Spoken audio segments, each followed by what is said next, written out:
The sun dipped low, casting a golden hue over the sprawling estate of Lan Youwei, a place that should have felt like a sanctuary but instead felt like a gilded cage. Inside the opulent halls, the air was thick with the scent of expensive perfume and the quiet chatter of the elite.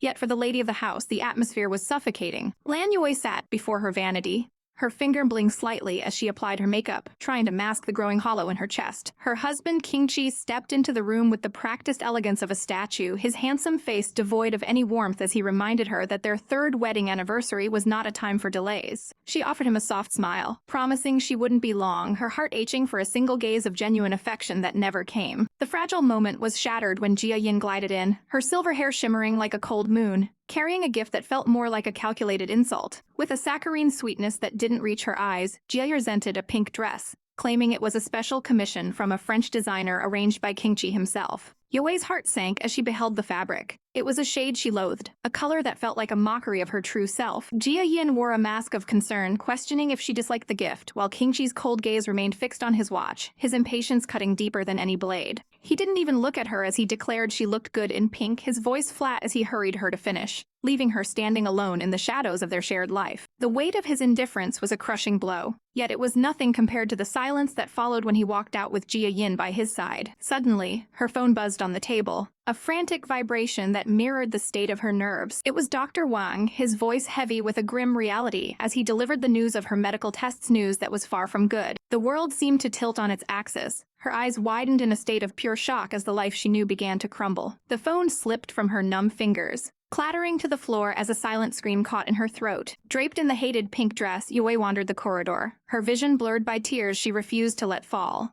only to be stopped by a sound that made her blood run cold. Muffled moans and scandalous whispers drifted from behind a heavy door, a sound so intimate and wretched it felt like a physical blow. Through the crack, she caught a glimpse of Jia Yin's silver hair, her body pressed against a man in a display of boldness that was as shameless as it was devastating. Youwei gasped, her hand flying to her mouth to stifle a sob, wondering who could possibly be so brazen within these walls. Her thoughts were interrupted by the arrival of housekeeper Liu, whose sudden appearance and stern reminder to join her husband downstairs felt like a calculated move to keep her away from the truth. With a heavy heart and a soul weighed down by suspicion, she followed the man, her every step echoing the growing distance between her and the man she once loved. Little did she know, the man Jia Yin had been entwined with was the very one who should have been celebrating her husband Qingqi, who whispered sweet lies about how gorgeous she looked in blue while his own wife suffered in pink. He held Jia Yin with a tenderness he had long since denied Youwei, praising the French designer's work as if he hadn't just used it as a weapon against own spouse. As Youwei descended the grand staircase, her eyes searched the crowd for a sign of her husband, her heart pounding with a mixture of dread and desperation. She felt watched, a suffocating pressure following her every move, only to see Qingqi and Jia Yin standing together on the balcony, their proximity speaking volumes of a betrayal she wasn't ready to face. They moved with a synchronized grace, Jia leaning in with a smirk, full aware that the housekeeper was playing his part in this cruel charade. Behind them, the flash of a hidden camera captured their illicit intimacy, a silent witness to the web of lies being spun around the unsuspecting wife. Feeling lost in her own home, Youwei turned away, only to collide with a waiter, the impact sending a tray of drinks splashing across her expensive, unwanted gown. The cold liquid soaked through the fabric, a messy stain on an already ruined night. But as she stumbled, a pair of strong arms caught her, pulling her into a firm embrace that felt strangely safe. Looking up, she met the gaze of a handsome blonde man, his eyes filled with a concern that was far more genuine than anything she had seen all evening. He apologized for the accident, yet his words carried a strange weight, as if he knew her better than he should. When he told her she didn't like pink and should change, Youwei froze, her mind racing with confusion as to how a stranger could know her deepest preferences. He blushed under her intense scrutiny, his composure wavering for the first time as he tried to deflect her questions. The moment was broken by Qingqi's sharp voice, his arrival bringing with it a sudden chill that made the air turn icy. He demanded to know what was happening, his eyes narrowing with a flash of possessive anger as he looked at the man holding his wife. Despite his own betrayals, he played the part of the doting husband, insisting he would help her change her ruined dress. He turned his venom on the waiter, threatening his livelihood with a cold arrogance that was truly terrifying. The blonde man didn't flinch, his gaze remaining steady and defiant even as the tyrant's aura intensified. Qingqi's frustration mounted, his handsome features twisting into a mask of disdain when he realized he couldn't intimidate the simple staff member. He dismissed the man with a final, cutting remark, though the blonde's silent, lingering gaze suggested this encounter was far from over. As As King Chi led Youwei away, his hand firm on her shoulder, he whispered about the upcoming dance, his touch feeling like lead. But as he leaned in close, the scent of a floral, feminine perfume clung to his suit, a fragrance that didn't belong to his wife, confirming the bitter truth that her marriage was nothing but a beautiful, lethal lie. And the eye of him. High-rise towers pierce the skyline as the much-anticipated Blue Sky project finally begins. The media swarms like hungry wolves, but the elegant Mrs. Lan remains a picture of grace, her every movement radiating the poise of a true noblewoman. She steps out of her luxury car, heels clicking against the pavement with a rhythmic precision that masks the turmoil within. To the world, she is the doting daughter fulfilling her parents' philanthropic legacy, her smile bright and untainted by the shadows of the corporate world. She speaks of the Blue Group's long-standing devotion to charity, a tradition passed down through generations. When asked if her husband will stand by her side for the ribbon cutting, she doesn't hesitate, assuring the reporters of their unwavering unity. The world envies their deep affection, a fairy tale romance in a world of cold contracts. She credits his support for the project's swift implementation, painting him as a paragon of virtue. But the facade cracks when a frantic whisper reaches her ears. Her heart stops as her eyes find the crimson words scrawled across the glass, a venomous accusation that her husband is a wretched cheater. Desperation claws at her throat as she demands the security footage, only to find the cameras were conveniently blind during the crime. A coincidence? No, this was a calculated strike. She masks her fury, ordering the evidence erased and the witnesses silenced with a cold authority. She calls the man she trusted, her voice trembling as she asks for his location. He lies through his teeth, claiming a meeting with a manager demands his attention. She pleads for him to return, the weight of the scandal threatening to crush her. He dismisses her plight with a chilling indifference, telling her to handle the ceremony alone while he prepares for a supposed dinner appointment. The line goes dead, leaving her in a suffocating silence. How could he, had he truly betrayed her so heartlessly? Miles away, the truth is far uglier. Her husband lies in the arms of a silver-haired vixen, his phone tossed aside like trash. The mistress purrs about his wife's suspicions, her eyes sparkling with a predatory glee. She demands expensive gifts, shamelessly weaponizing her charm to drain his pockets. He promises her everything, his gaze fixed on her beauty while his wife's world burns. They embrace in their den of sin, utterly indifferent to the life they are destroying. The ceremony proceeds back home, a hollow victory as the ribbon falls without the man who should have been there. As she prepares to leave, her heart heavy with dread, a quick check of a tracking app reveals the ultimate betrayal. He isn't at a meeting, but across the ocean in Singapore. The lie is a physical blow, leaving her gasping for air. The world spins, and her strength finally fails. Before she can hit the cold ground, a pair of strong arms catch her, a handsome young man with eyes as sharp as a hawk's appearing out of nowhere. He doesn't ask, he commands, sweeping her into his arms to rush her to the hospital. The cameras flash, capturing the scandalous sight of the president in the arms of a mysterious, statuesque stranger. He ignores the chaos, his focus entirely on the trembling woman in his grasp.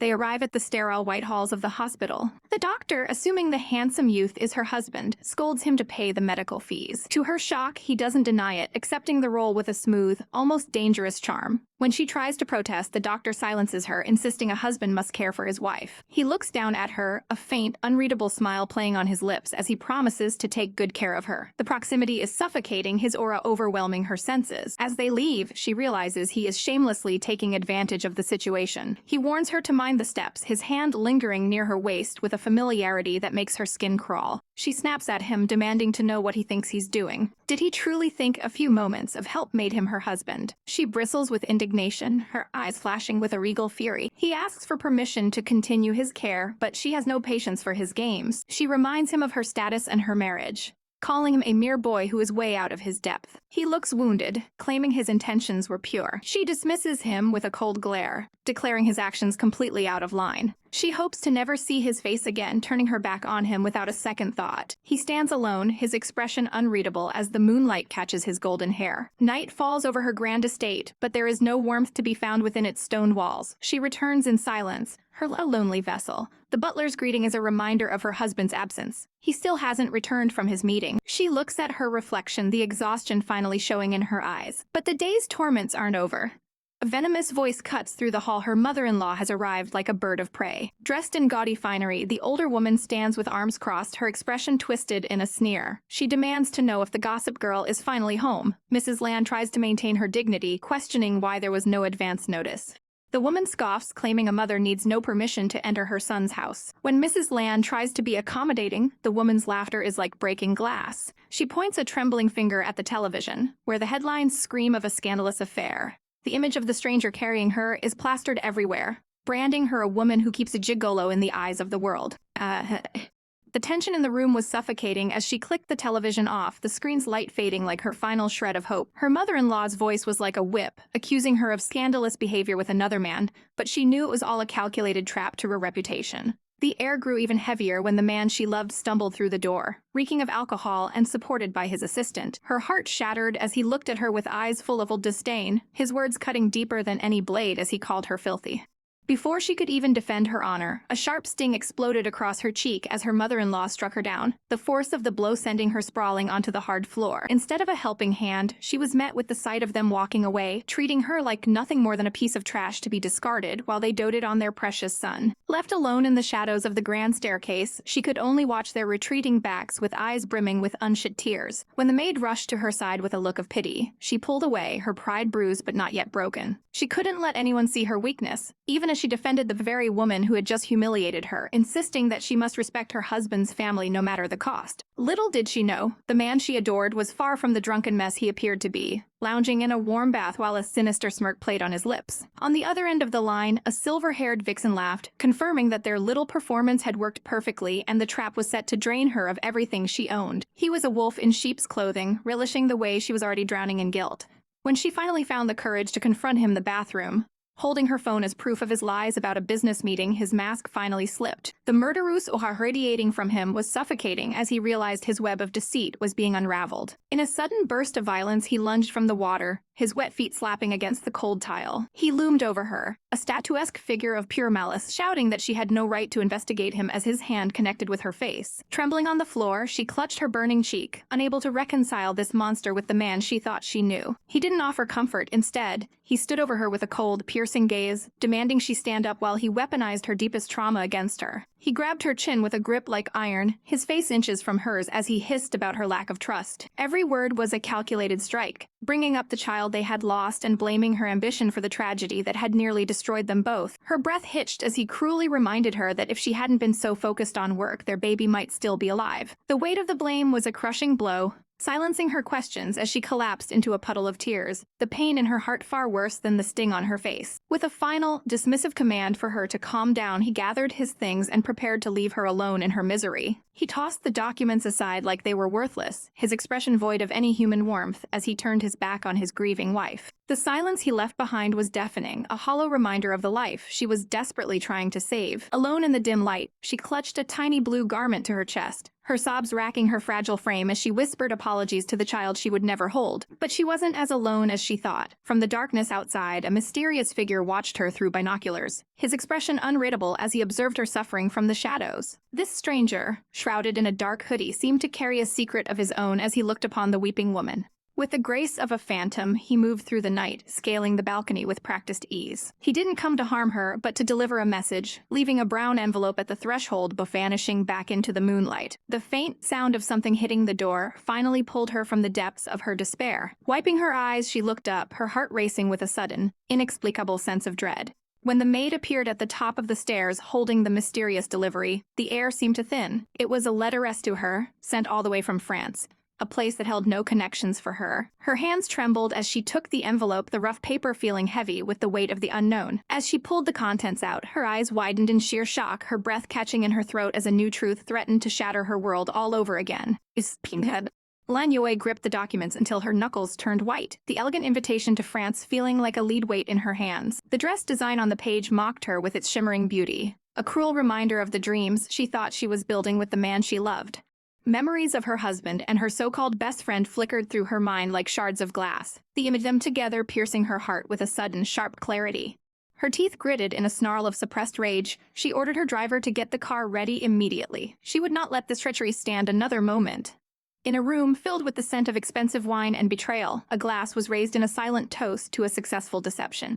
Qingxi and Jiayan sat close on the sofa, their easy laughter a jagged edge against the silence of the room as they celebrated their secret victory. As Qingxi took a slow, deliberate sip of the dark liquid, he confessed with chilling indifference that he was utterly exhausted from the long charade of pretending to love Youwei. His eyes gleamed with a predatory light as he calculated the downfall of the Lan group, his greed knowing no bounds as he planned to buy up her family's shares. Jiayan leaned into him with a sickeningly sweet smile, her touch a poison as she urged him be patient, for the price of their victory would soon drop even lower in the coming days. They lounged together in a sickening display of intimacy, already basking in the ruin they were orchestrating for the woman who trusted them most. Suddenly, a sharp click echoed through the room, shattering their comfortable malice. Youwei stood there in the doorway, her presence a cold shadow that made them jump in surprise. She didn't say a word at first, her silent fury radiating through the room as she stepped forward. Jiayin scrambled to her feet, a fake, fluttering smile plastered on her face as she tried to play the role of the innocent friend caught off guard. But Youwei's gaze was like ice cutting through the lies as she asked if they would have been quite so bold if they had known she was coming. Qingqi tried to weave a web of excuses, claiming with a straight face that it was all just a misunderstanding born from a petty quarrel between him and his wife. Youwei's hand trembled as she clutched the evidence to her chest, her heart breaking into a million pieces all over again. She threw the truth in his face, demanding an explanation for the filth she had discovered. The mask finally slipped and Qingqi's expression hardened into a mask of pure, unadulterated coldness as he realized the game was up. Youwei screamed her agony, unable to believe her own husband was having an affair with her best friend right under her nose. Jiayin's facade crumbled completely, replaced by a triumphant sneer as she declared that Qingqi had never been Youwei's to begin with. The truth was a physical blow. They had been together for 7 long years, a secret life hidden in plain sight since their college days. Jiayin pointed a mocking finger, accusing Youwei of being nothing more than a thief who used her family's wealth to buy a man who never felt a spark for her. Staggering back, Youwei felt the world tilt on its axis, her breath hitching in her throat as she looked at the strangers before her. Jiayin's laughter was a high, shrill sound that filled the room with a sense of madness. She relished in Youwei's stupidity, admitting she only let Qingqi marry her so they could eventually bleed her dry of her fortune. Her smile was that of a predator who had finally cornered its prey and intended to enjoy the kill. Youwei looked at them, realization dawning like a cold sunrise. Her entire marriage, her entire life, had been a calculated plot. Qingqi didn't even flinch as he pulled Jiayin close, dismissing Youwei as nothing more than a tool he had used to climb the social ladder. Tears finally spilled over, hot and bitter, as Youwei realized the depth of the lies she had been living for all these years. With a violent shove, Jiayin sent her crashing to the floor, mocking her for being so easily deceived and telling her she deserved this pain. Youwei lay there, broken and humiliated on the cold tile, while Jiayin dangled the key to her sanctuary like a trophy. Why, Youwei gasped, hers a mere whisper as she clung to the shattered memory of their friendship.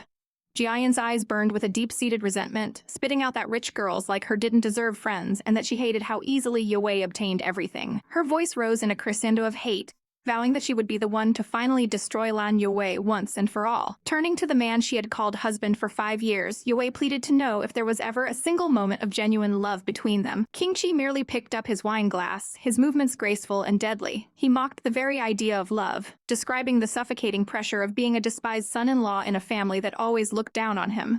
He stepped closer, his shadow looming over her like a shroud as he prepared to deliver the final blow. Then with a look of pure disgust, he poured the red wine overhead, the liquid staining her hair like blood. He snarled that for 5 years, the very thought of even touching her had made him feel physically sick. Youwei sat motionless, the cold wine dripping down her face as she absorbed the finality of his hatred.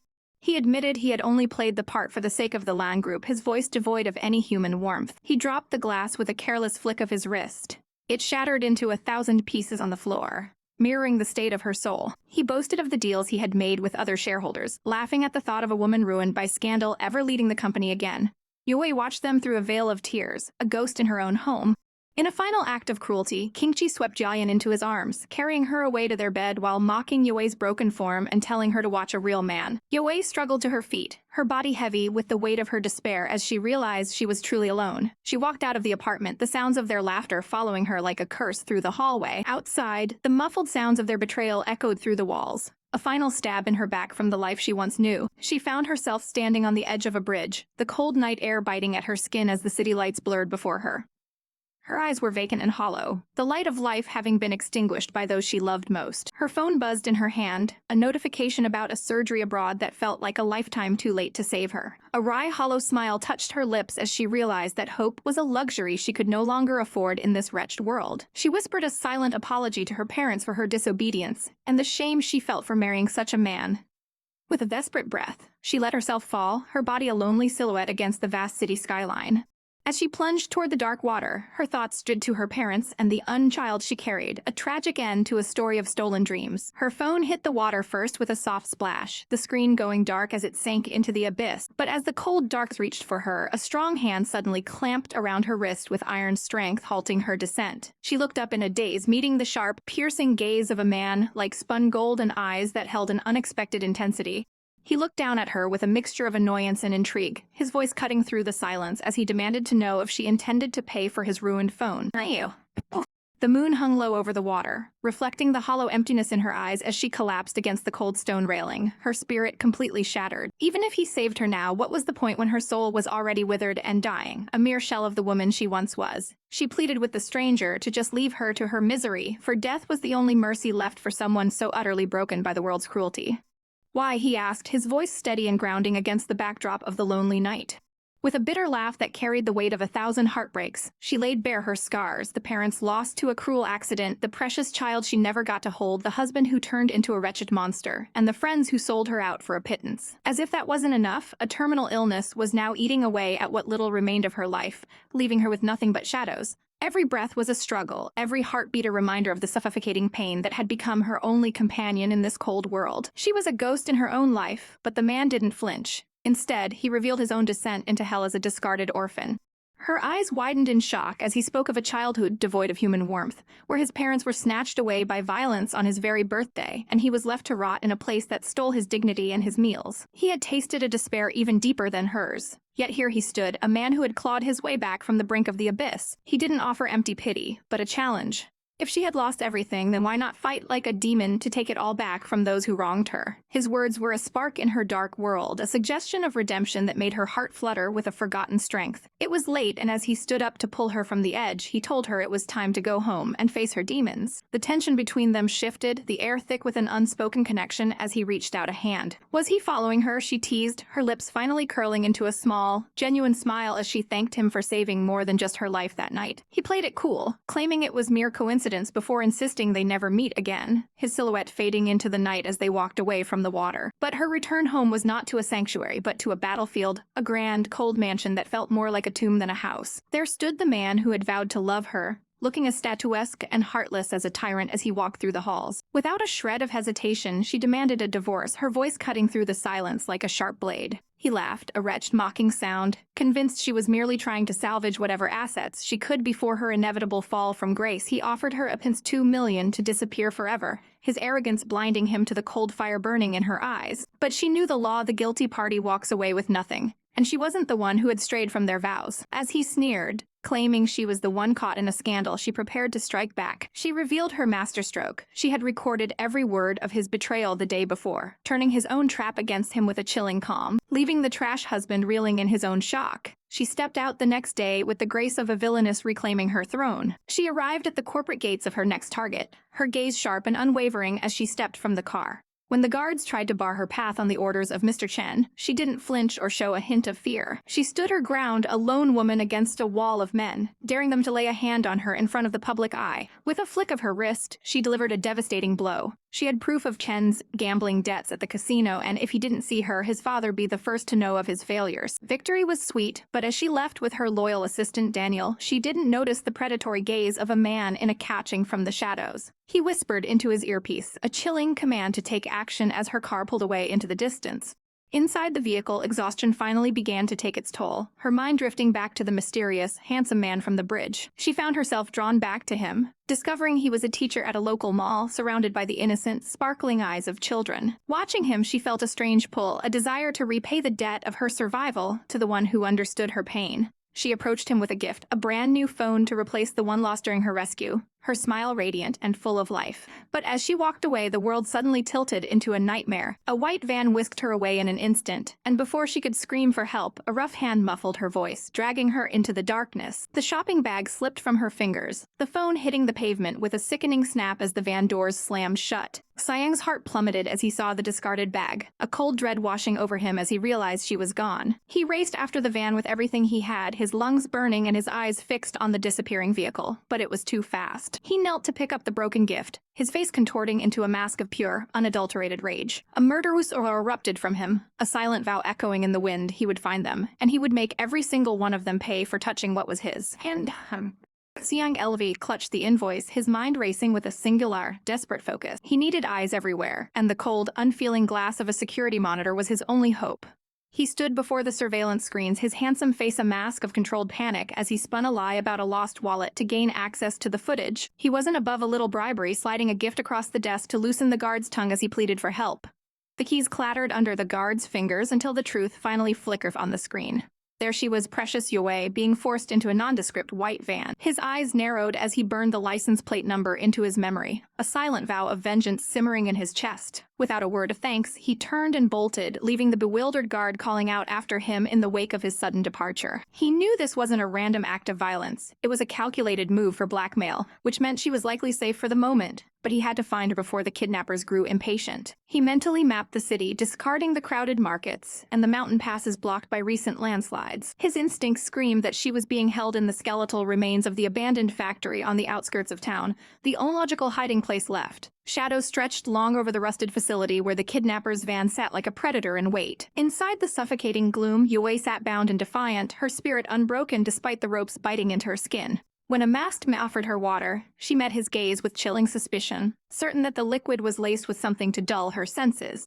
She played a dangerous game of wit, mockingly claiming she didn't want to inconvenience them with a bathroom break, her voice dripping with a false consideration that made the kidnapper chuckle at her audacity. She demanded to know who had orchestrated this nightmare. And though the man refused to speak the name, his silence confirmed her darkest fears. It was Liu Qingqi. Only a matched and cruel would stoop to such depths to hurt her. They wanted her phone, convinced it held the evidence they needed to ruin them. A subtle, knowing smile played on her lips as she prepared to flip the script on her captors, weaponizing her own helplessness. With a calm that bordered on the divine, she informed them that the video they craved wasn't on the device in their hands. The air in the room turned cold as the kidnappers realized their leverage was crumbling. The boss exploded in a fit of rage, his hand gripping her as he threatened her very life. But she didn't flinch. She explained with a bored elegance that the real phone was in the bag she'd dropped during the struggle, leaving it somewhere back in the city. Panic began to set in among the ranks as they realized they couldn't get paid without that footage. Returning to the city was suicide, and she knew they were terrified of being caught. Seizing the moment, she offered to double the bounty for her own release, her siren song of wealth and safety. Greed warred with a twisted sense of honor within the thieves, but the lure of gold was a powerful intoxicant. They decided to consult their employer before making a final, fatal mistake. As one man stepped out into the light to make the call, he was met not by his boss, but by a whirlwind of fury. Xiang Lu descended like a vengeful god, a brutal kick sending the man sprawling as the sound of impact echoed through the yard. He didn't hesitate, seizing a fallen knife and pinning the criminal to the earth with a murderous aura that promised a slow end if he dared to make a sound. Inside, Youwei continued to weave her web of lies, promising the remaining guard that she would never involve the police for the sake of her company's reputation. The man, blinded by her logic and the promise of a personal fortune, went to check on his silent partner. He found the van rocking with a frantic energy, and upon opening the doors, he was met with the sight of his boss bound and gagged inside. The realization hit him like a physical blow. Someone had come for the girl, and they were in grave danger. He scrambled to react, but he was already too late to stop the rescue. He looked out to see Xiang Lu and Youwei fleeing toward freedom, their hands clasped tightly together. In a desperate act, he leveled a rifle at their retreating forms. Xiang Lu sensed the danger, his body reacting before his mind could even process the threat. He shoved Youwei toward a nearby car, screaming for her to run and never look back. She turned, her eyes wide with a dawning horror as she realized he was putting himself in the line of fire. A deafening crack shattered the air. Her scream tore through the silence as she saw the man she loved stumble under the force of the impact. Blood, bright and terrifying, blossomed across Xiang Lu's sleeve, but he remained a pillar of strength, urging her to save herself even as the world began to tilt.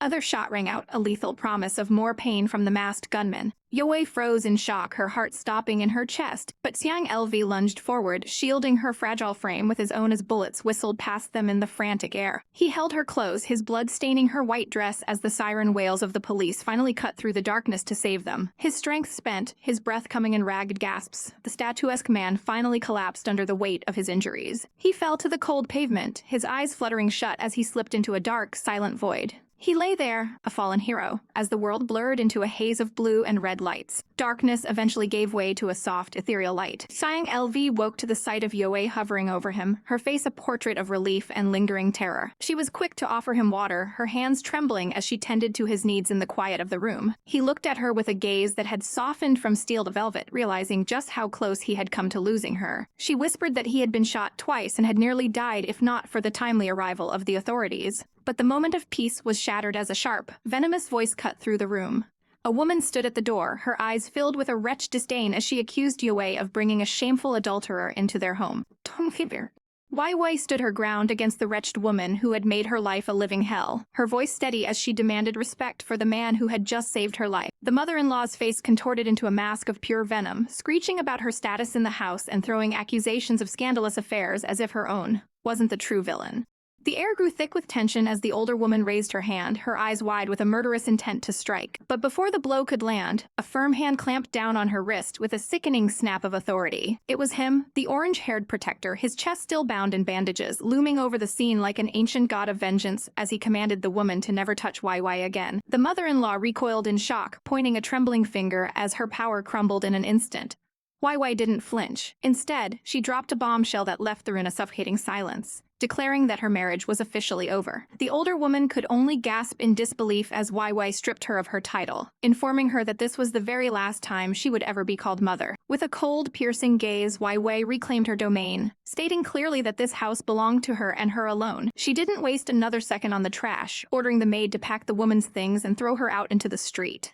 As the maid stammered in realization of the new power dynamic, the once mighty matriarch was dragged away, her desperate cries about it being her son's house falling on deaf ears. Turning back to her savior, Wei's sharp edges softened into a look of profound gratitude. She reached up and tenderly patted his head, a gesture so sweet and intimate that it sent a deep, sparkling blush crawling across the handsome man's cheeks. They retreated to the sanctuary of the bedroom, where the atmosphere shifted into something heavy with unspoken emotions as he sat on the edge of the bed. He looked down, his voice laced with a guilt-ridden apology as he confessed to using the security cameras to find her and calling the police, even though he knew the scandal could destroy her company's stock value. Wei only chuckled, a beautiful, light sound, as she reminded him that he was a fool for thinking money mattered more than the life he had taught her to cherish. She moved toward the door, promising to have the chef prepare something to nourish his battered body while she called for medical help. As she walked away, her silhouette glowing in the soft light, the man could only watch her with a heart full of longing, whispering her name to the empty room. Meanwhile, in a den of vipers, the treacherous Qingqi paced like a caged animal, his face darkening as he learned the kidnapping had been a total failure.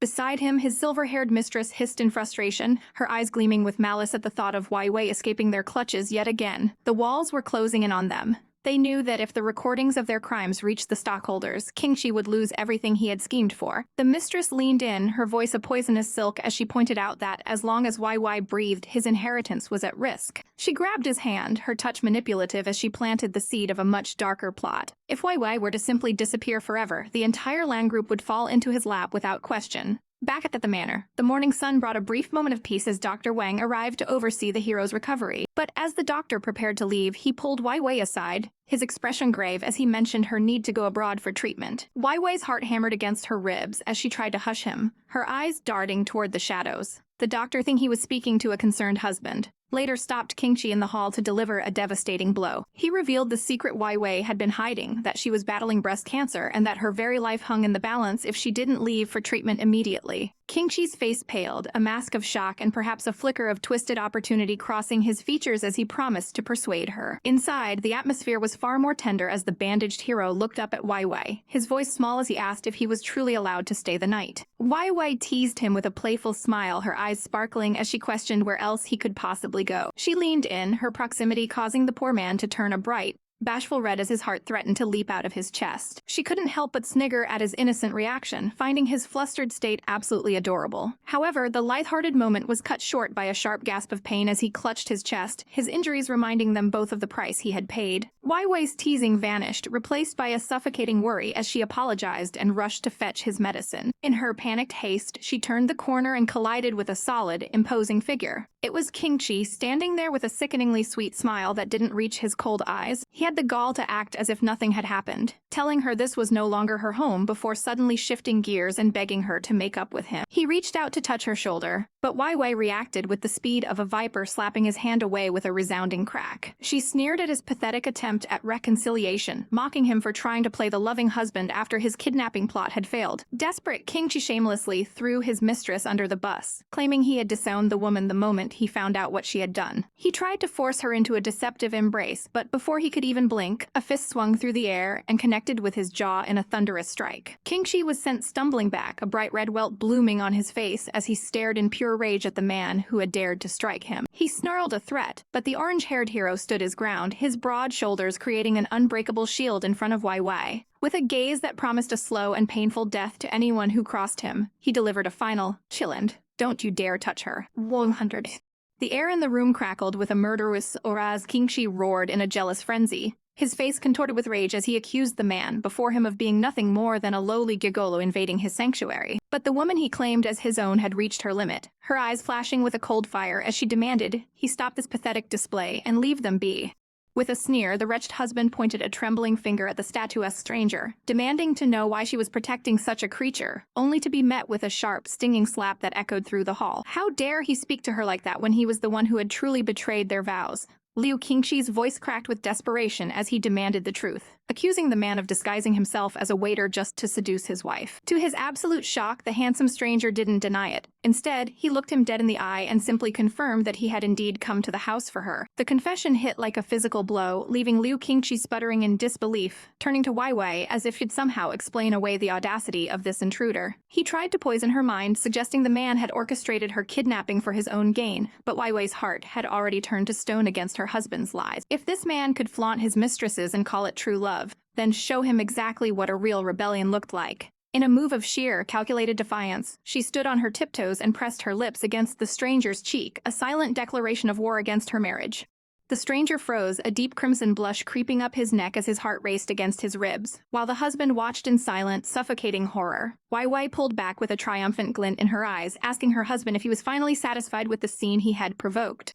Broken and humiliated, Liu Qingxi's pride crumbled as he begged for her forgiveness, promising to spend the rest of his life making amends through his actions. But the stranger wasn't finished with the trash, coldly telling the man to have some self-respect before dismissing him like a common servant. As the wretched man retreated, a heavy, awkward silence fell between Wai Wai and her protector. She whispered an apology, admitting she'd only used him to wound her husband's pride, her heart still hammering in her chest from their sudden proximity. Trying to mask her own sudden bashfulness, she told him to go rest in his room while she fetched his medicine, her gaze lingering on his broad, bandaged chest. Once she was gone, the man's cool facade shattered. Internally, he was a screaming mess of nerves, desperately hoping he'd manage to keep his composure after that unexpected touch. Wai Wai was no better, her thoughts a whirlwind of confusion as she wondered why a simple kiss meant for revenge had left so incredibly flustered. Life, however, didn't stop for romance, and the next morning found her in the garden discussing the upcoming battle for her company. The corrupt influence of her husband seemed to be everywhere, and she felt the walls closing in as her assistant reported the lack of movement from key shareholders. Suddenly, her mysterious protector appeared, his presence as steady and intimidating as a mountain. He wasn't just some simple gym teacher, he claimed he had a way to dismantle her enemies and help her regain control. With a gaze that saw through every corporate lie, he explained that they needed more than just a meeting. They needed the dark secrets hidden in Liu Qingxi's correspondence. He took her laptop with a confidence that felt godlike, his fingers dancing across the keys with lethal precision. Within moments, he had breached the digital fortress of her enemy, uncovering the draft box, filled with the evidence of coercion and bribery she so desperately needed. Wai Wei's eyes sparkled like gems, her mouth open in sheer awe of his hidden talents. He handed back the proof, his expression stoic despite the fact that he just handed her the keys to her revenge. She couldn't help but touch his face, her fingers tracing the line of his jaw as she questioned how a simple teacher could possess such dangerous, high-level skills. He looked away, his cheeks flushing again as he offered a flimsy excuse about his past studies, but she could hear the lie in his fluttering heartbeat. Their moment was interrupted by a ridiculous sight. A swarm of balloons floating into the sky carrying a banner of apology from her pathetic husband. Wai Wei's face twisted in disgust at the sight of the garish, desperate display. But before she could even react, the stranger reached out and, with the terrifying accuracy of a trained marksman, began popping the balloons one by one. Each sharp bang was a satisfying blow to the husband's ego. When she teasingly asked if he was doing this out of jealousy, he simply turned away, claiming he was merely getting his morning workout in before heading off to eat. As she watched his retreating back, Wai Wai felt a strange flutter in her heart, wondering if the man who saved her was finally starting to see her as more just a mission. The neon lights of the Changba KTV flickered against the night sky, a temple of debauchery where secrets were sold for the price of a bottle. Inside the plush VIP lounge, Chen Junfeng lounged with the arrogance of a man who owned the world, demandingly shouting for the staff to bring him more beautiful women to satisfy his boredom. Little did he know, a far more dangerous presence was already approaching, her heels clicking against the cold floor with lethal precision. Two hulking bodyguards tried to bar the way, their dark glasses reflecting the determined face of the woman before them. But she wasn't someone to be intimidated by mere muscle. With her red hair flowing like a river of fire and her ivory dress radiating a quiet authority, she stood her ground with effortless grace. She coldly instructed the waiter to guard the door, ensuring their conversation remained strictly private. Inside, the scene was almost farcical. Ken was shameless singing a childish tune into the microphone, looking like a chibi fool amidst his luxury. When he saw her, he tried to use typical oily charm, calling her his little kitty. But she wasn't there to play games. She met his gaze with a look of pure disdain, reminding him that she was far above his pathetic attempts at flirtation. Recognition finally dawned on his face as he realized he was looking at the formidable Mrs. Lan. He looked startled, his eyes wide as she pointed out how he'd been cowardly avoiding her for far too long. She sat beside him, the air between them thick with unspoken threats, as she demanded to know what his true intentions were.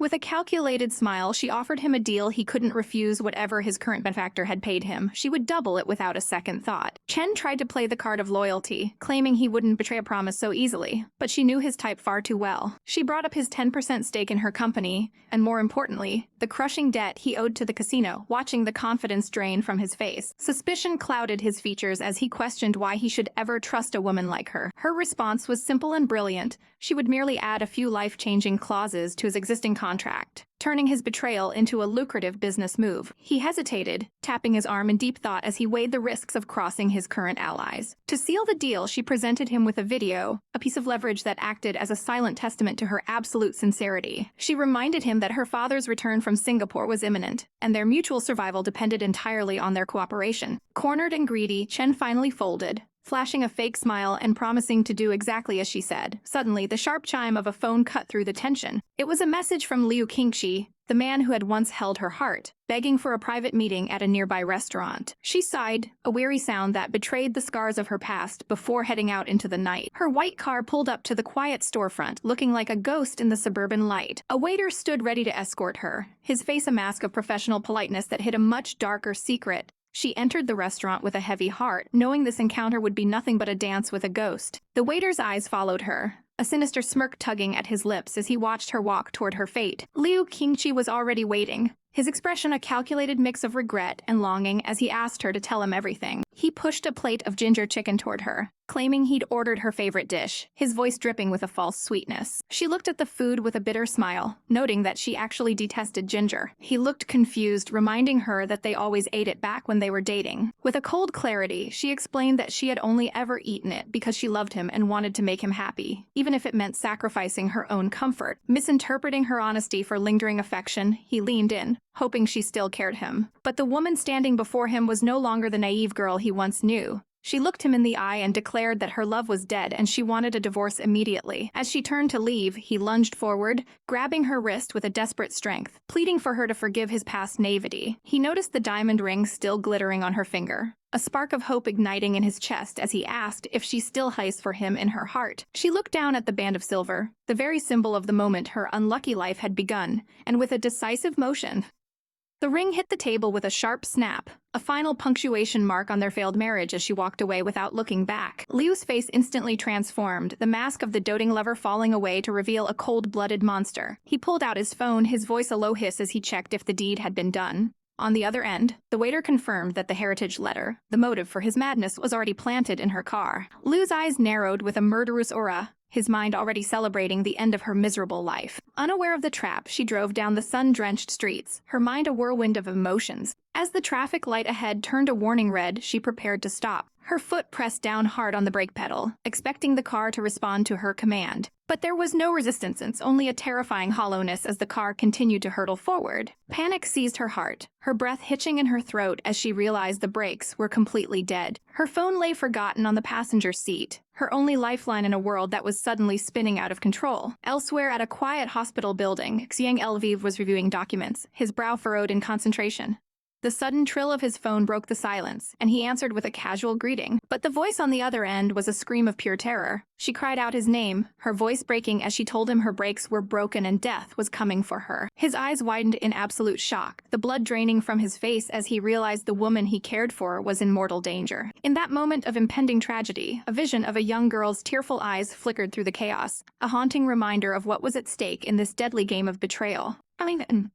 The tires screeched against the asphalt as the white car raced down the desolate road, the engine roaring in a desperate bid for freedom. Inside, her heart hammered against her ribs like a trapped bird, her eyed with a terror that chilled her blood as she gripped the steering wheel until her knuckles turned white.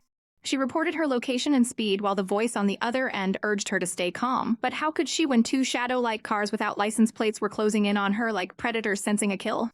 Her companion, the handsome and ever-reliable Salvi, promised he was on his way. But the suffocating pressure of the chase was becoming unbearable. A flicker of defiance sparked in her amber eyes as she realized these just random cars, they were an execution squad sent by the man she once called husband. Fine, if they wanted a game, she would give them one they'd never forget. With a determined growl, she slammed her foot onto the accelerator, the car surging forward with a violent jolt as she commanded Xiang Lu to record every word. Her voice remained steady despite the chaos as she declared her final will and testament, leaving everything to him and ensuring her unfaithful husband, Liu Qingxi, would get nothing but a divorce and her eternal scorn. The world erupted into a cacophony of metal grinding against metal as the attacker's car slammed into hers, the impact sending a jarring shock through her entire body as her phone snapped and tumbled away.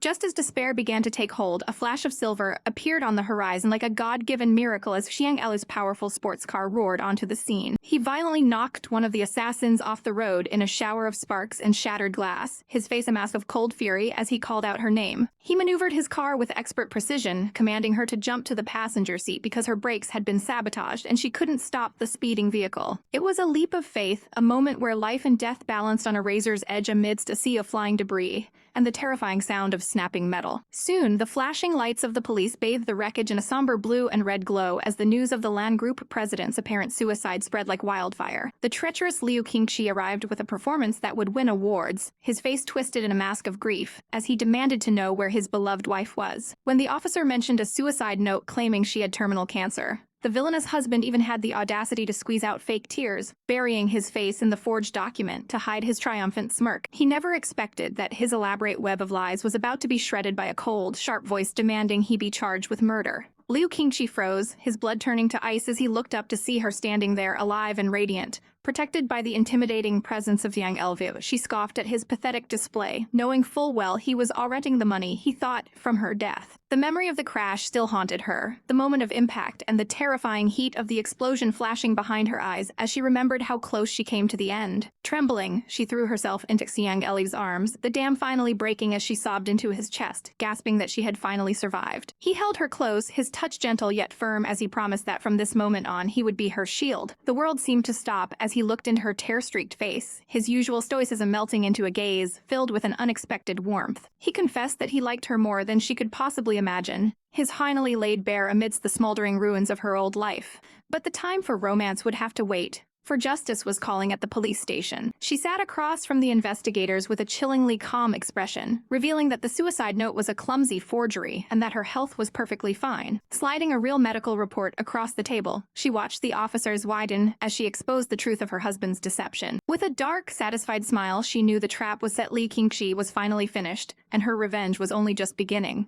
And in all of the investigator warned her with a stern expression that she must remain within the safety of the room until the case reached its inevitable conclusion. Proof was the only weapon they had left to finally detain the monster who had haunted her life, and they needed it immediately. Weiwei's mind raced as she contemplated the evidence, her face a mask of cold determination. Suddenly, that wretched man, Liu Qingxi, appeared, his voice dripping with venom as he accused her of smearing his reputation just to protect someone else. Weiwei didn't flinch, her gaze sharpening as she informed him that his secrets were no longer safe. She had already laid everything bare to the authorities, and the witness he feared most was ready to testify. The man's face twisted in a mixture of rage and panic, threatening to hide behind lawyers. But Weiwei simply offered a chilling, satisfied smile as she watched him fall right into her trap. Silence descended as he stormed off, completely unaware that his downfall was already set in motion.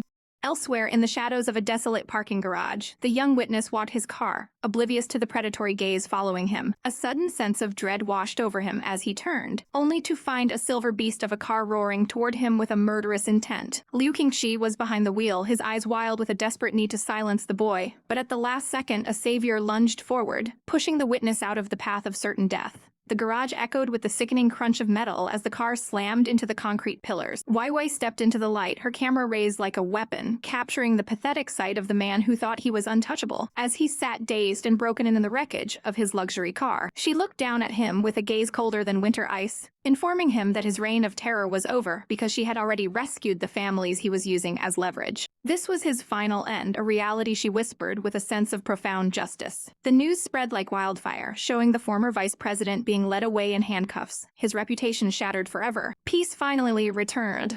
Reflected in the vibrant blue of the spring sky, Weiwei stood on the balcony, the steam from her tea rising into the crisp air as she enjoyed a moment of true freedom. Larry joined her side, his presence a comforting weight as they looked out over the horizon together. She confessed that it had been far too long since she felt she could truly appreciate the beauty of the world. Larry watched her with a doting, tender expression, his eyes filled with a warmth that only she could evoke. He asked when she would return to the world of business, and she offered a soft, radiant smile. He invited her to join his own group, his eyes searching hers for a sign of her heart's desire. However, he remained firm in his own path, choosing the humble life of a teacher over the pursuit of power. Weiwei questioned his choice, noting his immense capability, but he simply looked at her with a devotion that was almost suffocating. His only goal, he claimed, was to protect her and fulfill his duty as an educator. When she asked why his heart had chosen her of all people, he used the very laws of the universe to explain his attraction, comparing his love to the gravity that pulls the earth toward the sun. It was a shamelessly romantic gesture that finally broke through her shell, making her laugh with a genuine joy she hadn't felt in years. But while one woman found light, another was sinking into darkness. Miss Zen was drowning her sorrows in a crowded bar, clutching a bottle as if it were her last lifeline. She was broken, penniless, and stumbling through the neon-lit streets. A predatory man approached her, his smile hiding a wretched intent as he offered to join her. He tried to force her into a room, his hands wandering where they weren't welcome. He even tried to buy her dignity with a handful of cash, but her pride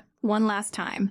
With a scream of defiance, she smashed her bottle over his head, the glass shattering like her life. Blood dripped down the man's face as he stared in shock, his surprise quickly turning into a violent rage. He struck her with a force that sent her reeling to the pavement, leaving her trembling and terrified. She curled into a ball, shielding her face and begging him to stop hitting her, her spirit completely crushed. Just as the man prepared to strike again, a calm, commanding presence intervened. A hand reached out toward the terrified woman. A handsome man named Luca, a housekeeper for the mysterious Mr. Wan Jun, stood between her and the trash who had dared to touch her. When the thug tried to protest, Luca didn't hesitate, snapping the man's wrist with a sickening click that echoed through the alleyway as the attacker collapsed in a heap of agony. Luca looked down at the shivering girl with a gaze that was both stoic and protective, informing her that his master was ready to see her. The sun shines brightly over the school courtyard where the handsome teacher, Xiang Lu, leads the children in their daily exercises with a gentle yet firm grace. Susan arrives like a radiant vision, her arms filled with sweet ice cream to reward the hardworking little ones. Together, they distribute the treats, looking for all the world like a perfect, doting couple as the children cheer around them. Later, as the golden afternoon wanes, they sit on the stone steps, the air between them thick with a sweet, burgeoning tension. Susan watches him with a playful pout, wondering why he is shamelessly eating from her cup instead of his own. With a gaze that melts her heart, he softly remarks that ice cream always tastes better when it is shared. He holds out a spoonful of his own for her to try, and for a fleeting moment, time seems to stand still as she makes intimate gesture. The surrounding children can't haggle, whispering loudly about how the teacher is finally feeding his girlfriend. Susan offers a bright, embarrassed smile, promising the little ones that she will return often and bring more treats next time. She reaches out to pat a young boy's head, her touch filled with a warmth that hints at the kind of mother she might one day be. As she prepares to leave for an urgent meeting, Xiang Lu watches her go with a look of longing, asking if they have dinner tonight, because there is something vital he needs to discuss. She agrees, leaving him standing there as the shadows of the evening begin to stretch across the ground. The scene shifts abruptly to a grand, traditional estate where Ami Zen wakes up in a cold sweat, her head throbbing with a dull, persistent ache. She finds herself trapped in a room of suffocating opulence, confronted by a butler and a maid whose polite smiles feel like gilded cages. Panic rises in her throat as she demands to know their identities, but the butler merely is a chillingly calm expression, telling her she will understand everything in due time. He asks if she prefers Chinese or Western cuisine for lunch, his tone as formal as if she weren't a prisoner in this strange place. Soon, she is ushered into a dining hall where a middle-aged man with a sharp mustache and a murderous aura sits at the head of a long table. He introduces himself as a benefactor who can help her start over, his eyes piercing through her with a terrifying intensity. He is a man of ruthless standards, scoffing at the quality of the food and treating his staff with a cold, dismissive disdain. Ami watches him with a mixture of fear and confusion, wondering why he is putting on such dramatic airs in front of her. He doesn't waste time, revealing that he has investigated her entire life, from her crushing debts to the way her man was thrown into prison. He offers her a deal that sounds like a pact with the devil, promising that everything belonging to her enemies will be hers if she simply helps him. Terrified by the darkness in his gaze, Ami's to flee, declaring that she wants no part of his schemes. But the man's cruelty knows no bounds. At his signal, the butler presents a silver platter holding the severed finger of the cook who failed to meet his standards. Ami gasps, her hand flying to her mouth as her eyes widen in sheer, unadulterated horror at the sight of the bloodied digit. He coldly reminds her that he has already paid off all her debts, and now it is time for her to make a small sacrifice in return. Meanwhile, Susan is far away from such horrors, sitting amidst the pulsing lights and thumping music of the love bar. She looks at Xiang Lu with a heavy heart, the 5-year age gap between them feeling like an unbridgeable chasm. She tells him bluntly that they aren't suitable for each other, and that he should stop calling her by her name and start calling her sister. Stung by her rejection, Xiang Lu excuses himself to the bathroom, leaving her alone at the bar with her thoughts. Sensing her vulnerability, a sleazy stranger approaches, his eyes roaming over her with a predatory glint as he offers to buy her a drink. Susan tries to brush him off, her discomfort growing as he leans in closer, refusing to take no for an answer. While her attention is turned away, the man's hand moves with lightning speed, dropping a mysterious pill into her glass, the sedative dissolving into the amber liquid as a sinister trap is set.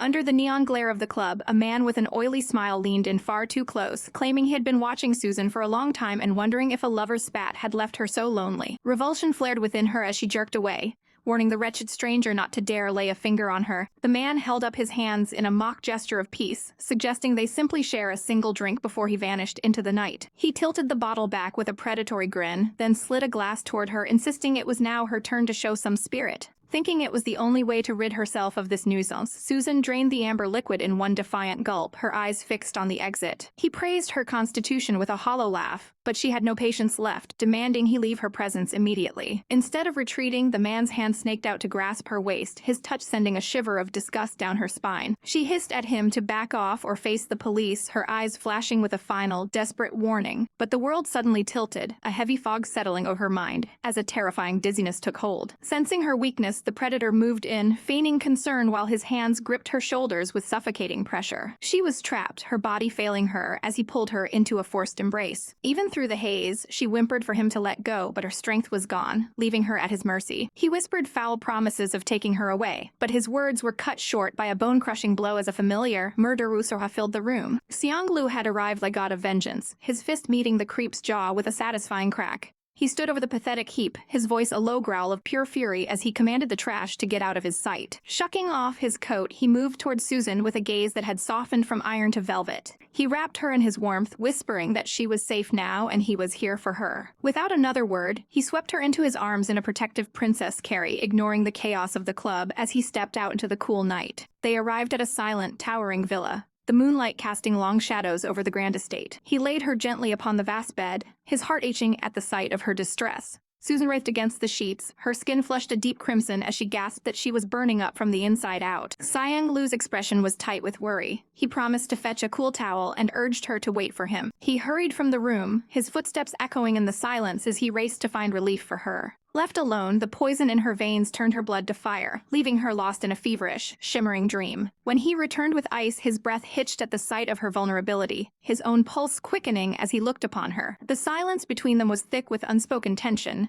the air crackling with an electric charge that made his head spin. His hands trembled with a mix of rage toward the one who drugged her and a burgeoning, desperate desire he struggled to suppress. As he turned to leave, her small hand shot out to catch his wrist, her voice a broken plea for him not to abandon her. He paused, his resolve crumbling at the sight of her tear-bright eyes, and promised he wouldn't go anywhere. In her delirium, she looked up at him, her heart on her sleeve as she asked if he truly loved her. The confession hung in the air, more intoxicating than the poison in her system. She pulled him down, her voice a sultry whisper as she confessed that she wanted to be with him. Xiang Lu froze, his face flushing a deep red as the woman he adored clung to him with such raw honesty. She didn't understand the medicine, but she knew the fire in her heart was real and she needed him now. He tried to be the gentleman, his voice strained as he told her no, but she wouldn't listen to reason. She climbed into his lap, challenging him to admit he wanted her to, her proximity breaking the last of his defenses. Their lips met in a desperate, soul-searing kiss that spoke of years of hidden longing. In the heat of the moment, all reason fled, leaving only the rhythmic beating of two hearts intertwined. The morning sun filtered through the curtains, illuminating the two of them tangled in the sheets in a peaceful, post-storm embrace. Susan blinked her eyes open, her gaze falling on the sleeping man beside her. He looked so different in sleep, gentle, almost innocent, a far cry from the intimidating man she knew. Panic began to rise as the memories of her boldness flooded back, her inner monologue screaming about the overseas bus she had driven. She felt a wave of guilt for bullying him while under the influence, wondering how she could ever face him again. She tried to sneak away, but a strong arm snaked around her waist, pulling her back into his warmth. He murmured her name, his touch possessive yet tender as he held her close. Her heart hammered against her ribs. She couldn't stay a second longer or she might truly fall in love. Mumbling a frantic excuse about an urgent matter, she scrambled to bed, her face burning with shame. She practically stumbled out of the room, her heart racing as she sought an exit from this beautiful nightmare. She ducked into what she thought was a doorway, desperate to hide her flustered face. But as she pushed the door open, the air left her lungs. There, pinned to the walls in a silent, chilling display, were dozens of photos of her every smile, every candid moment captured without her knowledge. The doting lover she thought she knew was hidden behind a wall obsession, and the realization was more terrifying than any poison. The air in the room felt heavy and suffocating as Susan stared at the walls, her breath hitching in her throat. Every looked. Her own fade back at her hundreds of candid photos capturing her most private moments, from her graduation to a simple afternoon of shopping. A cold shiver ran down her spine as she realized she had been living under the constant, prying eyes of a stalker. When she turned to confront the man standing before her, the blonde-haired ponytail man looked at her with a pathetic, longing expression, shamelessly confessing that he did all of this because he liked her. Susan's heart hammered against her ribs, not with romance, but with pure, unadulterated disgust. How could he call It was as a perverted obsession, a deliberate violation of her life that left her feeling wretched and exposed. Her voice trembled with rage as she warned him to stay away, threatening to call the police for his wretched harassment if he ever dared to show his face again. When he reached out to touch her, trying to bridge the gap with a desperate plea, she flung his hand away as if his very skin were poisonous. From now on, he was to call her Miss Larry. The woman he claimed to love was dead to him. Shaking off the encounter, she marched toward her car, her mind already racing toward the high-stakes meeting at the office. She had no time for his delusions when the fate of the Larry group rested on her shoulders. But fate had other plans, and a sudden, violent boom echoed through the street as another car slammed into hers. The impact jolted her, leaving her dazed as she looked at the wreckage of her sleek white vehicle. A woman with short blonde hair and sharp, arrogant eyes stepped out, immediately weaponizing her temper to blame Susan for the accident. The stranger's voice was like grating metal, accusing Susan of being in a hurry to be reincarnated. Susan didn't flinch. With a cold, statuesque grace, she pointed out that the woman was the one who failed to control her speed. The blonde woman sneered, demanding Susan pay for her limited edition car, her attitude dripping with a sense of superiority. Susan's eyes sparkled with a dangerous light as she pulled out a thick stack of cash. With a flick of her wrist, she sent the bills fluttering through the air like autumn leaves, telling the woman to pick them up if she wanted them so badly. It was a humiliating display of power, and Susan watched with a smirk as the woman's face contorted in fury. But the stranger wasn't finished. She leaned in, her voice dropping to a venomous whisper as she revealed she knew exactly who Susan was. The pathetic Lan Youwei whose husband was planning her demise. She mocked Susan, calling her a failure who couldn't keep her husband from falling for her best friend. Susan felt the sting of the words but refused to show weakness, turning her back on the wretched woman and heading to the company. Yet, as the woman stooped to gather the money, she promised they would meet again very soon, leaving Susan with a familiar, lingering scent that tugged at her memory. Susan sped away, trying to shake the sense of impending doom. When she finally arrived at the conference room, the atmosphere was thick with the silent resentment of the shareholders. They were restless, waiting for the new general manager, who was suspiciously late. Susan took her seat at the head of the table, her expression a mask of iron as she addressed the board. She knew they saw her as a target, a young woman struggling to hold on to her late parents' legacy while her ex-husband tried to tear her down. She offered them a deal. As long as they saw profits, she didn't care for their loyalty. But the shareholders were already plotting, complaining about the falling stock prices and the need for a savior. Just as Susan was about to introduce the new candidate, the door swung open. Susan's heart nearly stopped as the new manager walked in. It was the same blonde woman from the crash, Yu Mengmeng. The realization hit her like a physical blow. The woman who had just mocked her life was now her subordinate. Susan didn't hesitate, immediately firing her for her unprofessional lateness. But the shareholders rose in a chorus of defiance, revealing that Yu Mengmeng had been jointly recommended by all of them. They gave Susan a chilling ultimatum. Either she worked with this woman to save the company, or they would pull their support and watch her fall. As Yu Mengmeng wore a triumphant, murderous smirk, Susan realized she had walked straight into a trap. Susan's heart weighed heavy as she demanded to know the results of the investigation into the mysterious Yu Mengmeng, only to be met with a response that chilled her to the bone. Her assistant's face was grim as he admitted that the woman's background was a complete void, her true identity buried beneath a mountain of influence from powerful shareholders. Frustration boiled within Susan, her fingers curling into a tight fist against the mahogany desk as she realized that whoever was shielding this woman possessed a terrifying level of authority. The situation was far more dangerous than she had imagined, web of secrets so dense that even the most elite hackers refused to touch it out of sheer terror. Desperate and running out of time, Susan realized there was only one man capable of piercing through such a thick veil of lies, the very man she had broken off with only 24 hours ago. Standing before his door, her pride warred with her desperation, the memory of their cruel parting stinging like a fresh wound. She told herself this was purely business, a cold transaction to ensure her survival. Yet her hand trembled as she prepared to knock, fearing the sting of his rejection. Just as she turned to flee from the crushing weight of her own embarrassment, the door creaked open, revealing the statuesque figure of Xiang Lu. He looked at her with a mixture of surprise and a lingering, unspoken pain that she forced herself to ignore. She clumsily masked her intentions, pretending she hadn't expected him to be home, her cheeks flushing with a heat she couldn't suppress. When she finally laid out her request, offering any sum of money for his expertise, he didn't even hesitate. To her shock, he refused her gold, insisting on helping her for free despite the clear line she tried to draw between them. His gaze was soft, almost doting, as he agreed to start the investigation immediately,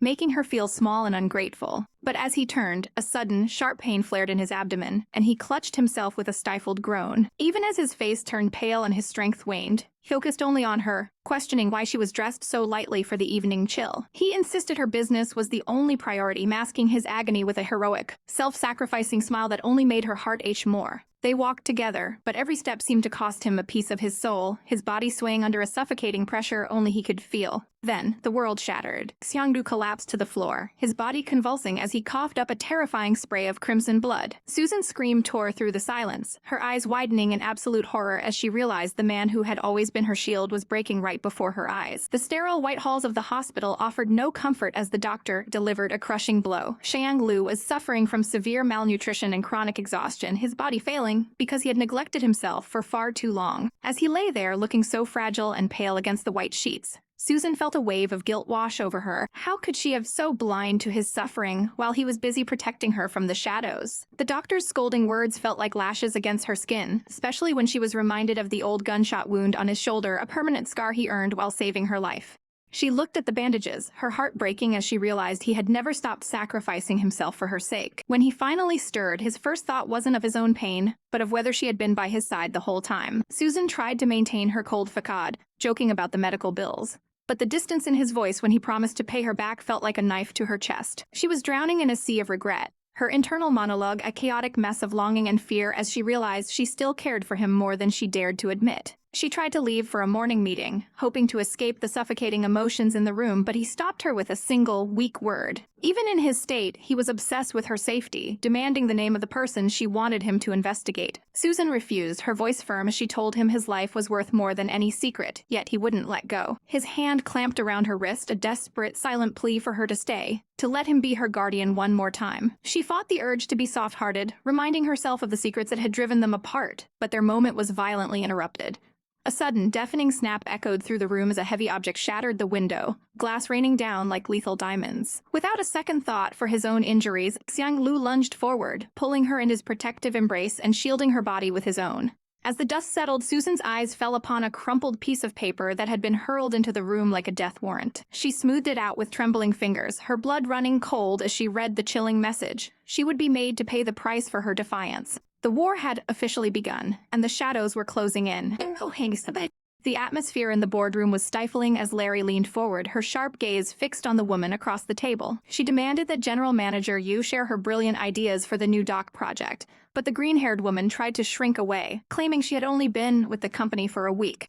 Larry wasn't about to let her off the hook so easily, insisting that as the manager, she needed to prioritize the most vital tasks. Yu's eyes flickered with a hidden calculation. Suggesting they discuss it privately after the meeting, Larry pressed her further, weaponizing praise to force her into a corner. With all eyes on her, Yu finally stood, her voice trembling slightly as she began to outline a vision for a grand shopping mall that would rival the best in Asia. As the presentation continued, the room erupted in applause, the shareholders marveling at her supposed innovation. But behind Larry's calm facade, a cold suspicion began to brew as she watched the display. Later, in the sanctuary of her office, her assistant fumed at Yu's audacity, but Larry remained unnervingly composed. The trap had been set. Larry had never even given Yu the information for the dock project, meaning the woman was either working with a traitor or backed by a shadow power. Her assistant worried about the leak, but Larry was confident in her encrypted files, a secret she held close to her chest. Suddenly, her focus shifted from corporate warfare to a far more delicate matter, a sick child waiting for her. Returning home, the powerful CEO transformed into a worried mother, struggling against the heat of the stove as she tried to prepare a simple pot of chicken soup. Her movements were clumsy, and when the maid tried to intervene, Larry stubbornly refused, wanting to pour her heart into this one task for the hospital visit. Just as she was about to burn herself again, a statuesque figure appeared, his large hand gently taking the spoon from her grasp. Larry looked up, her eyes widening in surprise as the handsome man looked down at her with a gaze that softened with genuine concern. He couldn't stand the thought of her getting hurt, his voice a low, comforting rumble as he took over the cooking.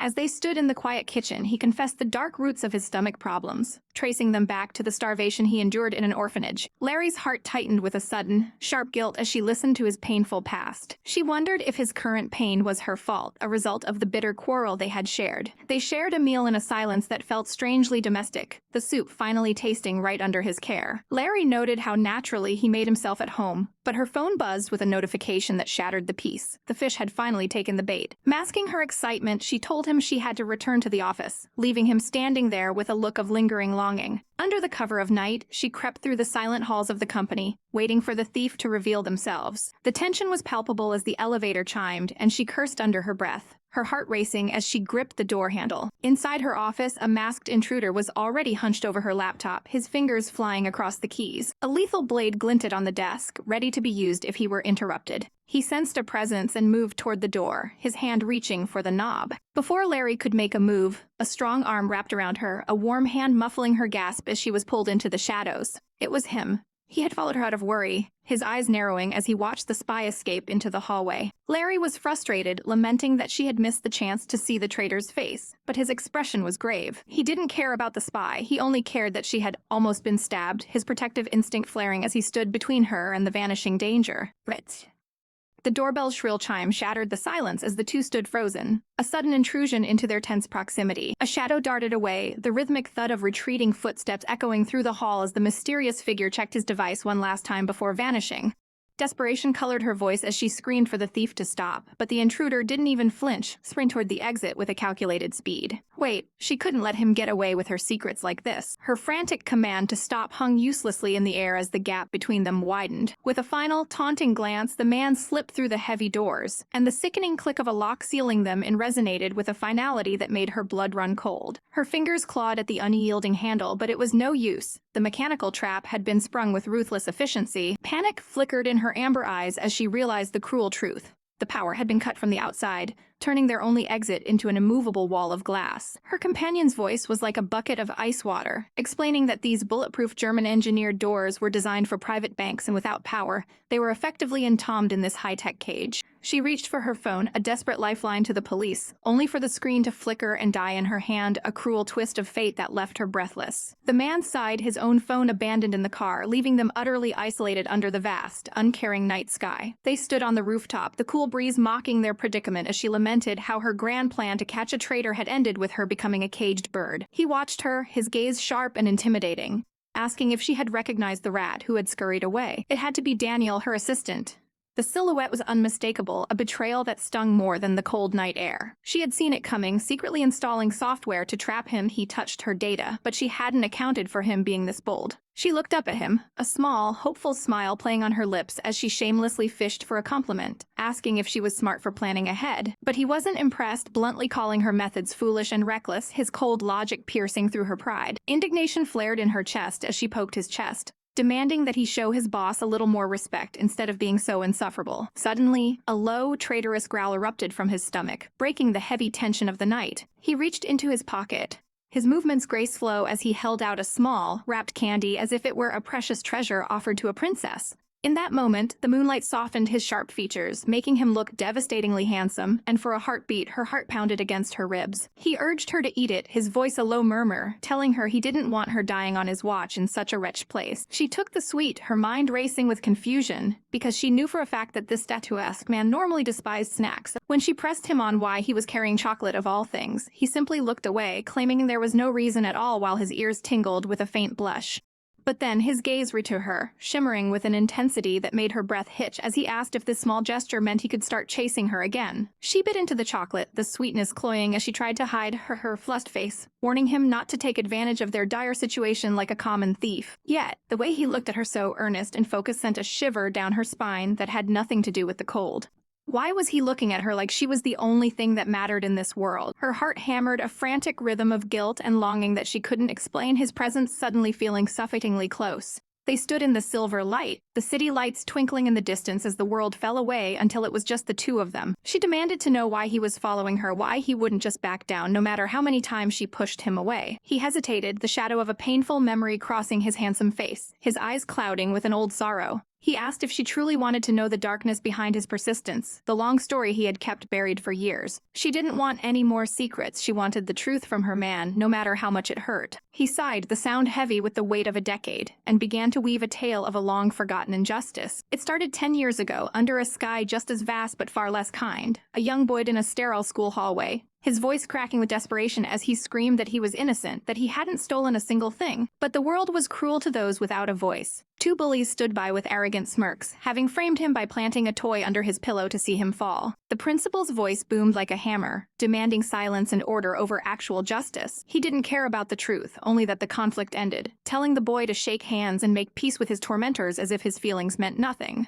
The boy's eyes burned with a righteous fury as he protested the blatant injustice of it all, but the principal merely smirked, asserting his dominance with the cold reminder that his word was law simply because of his position. When the boy threatened to report his corruption to the authorities, the principal's expression shifted in something sinister.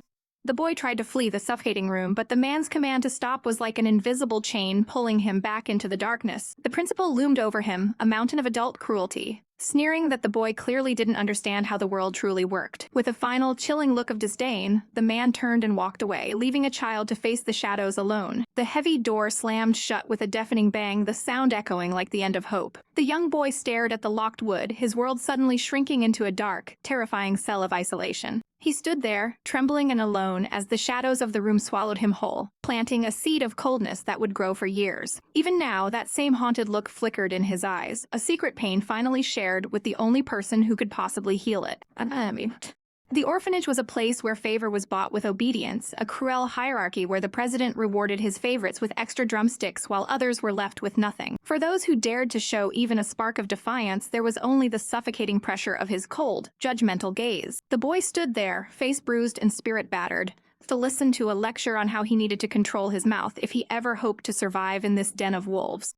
With a sneer that lacked any shred of human warmth, the president reminded him that standing up to authority would never end well before roughly shoving the boy's head down as if he were nothing more than a stray dog. To make matters worse, he was stripped of his dinner as punishment for a mistake he didn't even commit, leaving him to collapse onto the cold wooden floor in total despair. On his knees, the boy let his tears fall in the oppressive silence, his small body trembling with a mixture of rage and utter helplessness. The weight of the world felt far too heavy for such young shoulders, and the tears continued to flow as he shook silent, agonizing sobs. Even the sanctuary of the dormitory offered no peace. As the lights went out, he returned his only refuge, his bed soaked through by the cruelty of his peers. They laughed with wretched delight, mocking for a weakness that wasn't his. Theirs is echoing like demons in the dark room.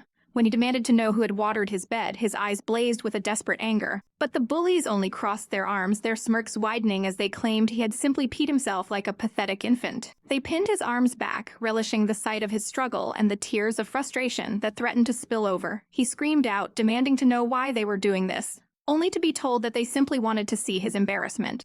One boy, a petty tyrant in his own right, grabbed a handful of his hair and yanked his head back, sneering that this was what happened when he didn't obey their management. He was trapped, a prisoner in a room filled with people who wanted to see him broken. Looking back at those dark days, the man sat beside the woman who had become his light, admitting that he had been filled with a deep contempt for his own cowardice. He had clenched his fists, wanting to fight back, but the courage to take that final step had always eluded him. She reached out, her touch gentle and grounding, reminding him that the horrors he endured were never his fault. He had been a youngster once, a child who had everything from servants to the doting love of his parents, only for it all to vanish overnight like a cruel dream. She listened intently, her brow furrowing, as she asked him what happened in the days that followed. The pain of trying to fit into a world that hated him had almost torn his heart apart. But then, a summer vacation changed everything. A van arrived at the orphanage, bringing with it a family that seemed to radiate a warmth he had forgotten existed. While the other children swarmed around for gifts like starving birds, he remained in the shadows, his eyes wide with a strange budding hope.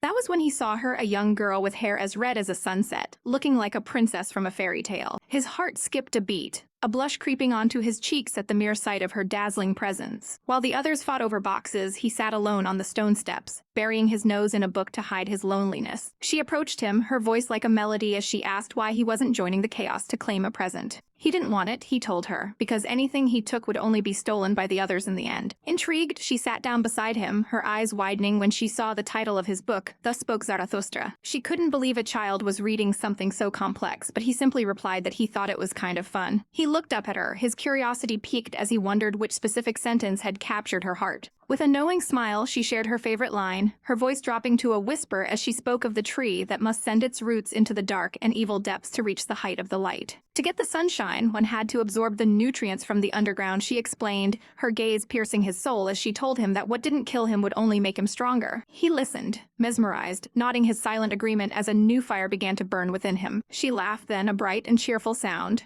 calling him a cutie and pinching his cheek with playful affection. He pulled away, his face burning with embarrassment as he told her not to touch him, though her kindness had already left a permanent mark. She sat beside him, her expression soft and encouraging as she reached for something hidden behind her back. Before she left, she pressed a special gift into his hands, one she had picked out specifically for him. His eyes widened in disbelief as he stared at the beautifully wrapped box, his voice trembling as he realized this wasn't just another handout. She insisted that she had chosen it herself, wanting him to have something truly special. With shaky fingers, he reached for the blue ribbon, pulling it slowly to reveal the secret within. Inside the box lay a golden whistle, a treasure so expensive it made his breath catch in his throat. It was a lifeline, she told him, something to keep or sell if he ever found himself in need of money. She turned to leave, waving her hand high as she promised she would be back, her smile radiating like a beacon of hope. She truly hoped he could find the strength to weather the storm. As her mother called her back to the car, she waved a final goodbye, shouting for him to keep fighting with everything he had. He watched her walk away, the golden whistle clutched tightly in his hand. For the first time, a small, determined smile touched his lips as he promised himself that he would do exactly that. He would be strong, no matter what darkness he had to endure.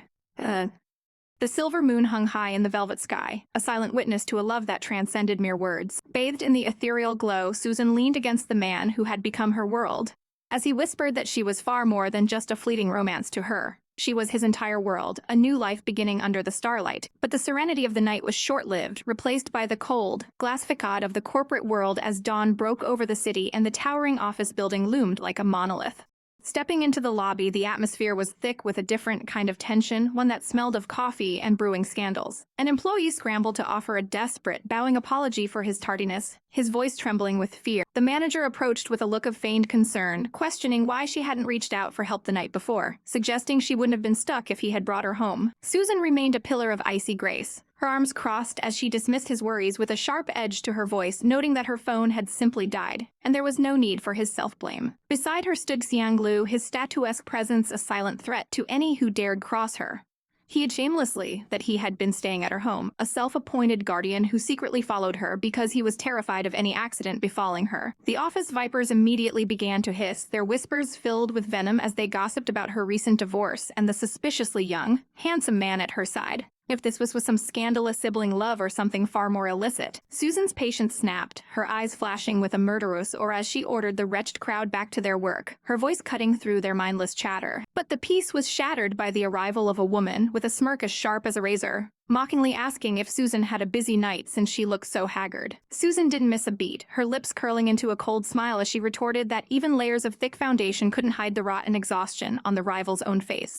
The air turned frigid as Susan suggested that perhaps her rival's late nights were spent on unseemly activities for coin because she was so desperate for money. Insulted to her core, the woman's face contorted with rage as she demanded how Susan dared to insult her. Losing all sense of decorum, the woman lunged for a desperate, cowardly attack from behind. Before she could strike, Xiang Lu's hand shot out like a lightning bolt, catching her and condemning her for such a shameless, sneak attack. Susan looked on with bored disdain, eventually telling her protector to let go of the pathetic creature.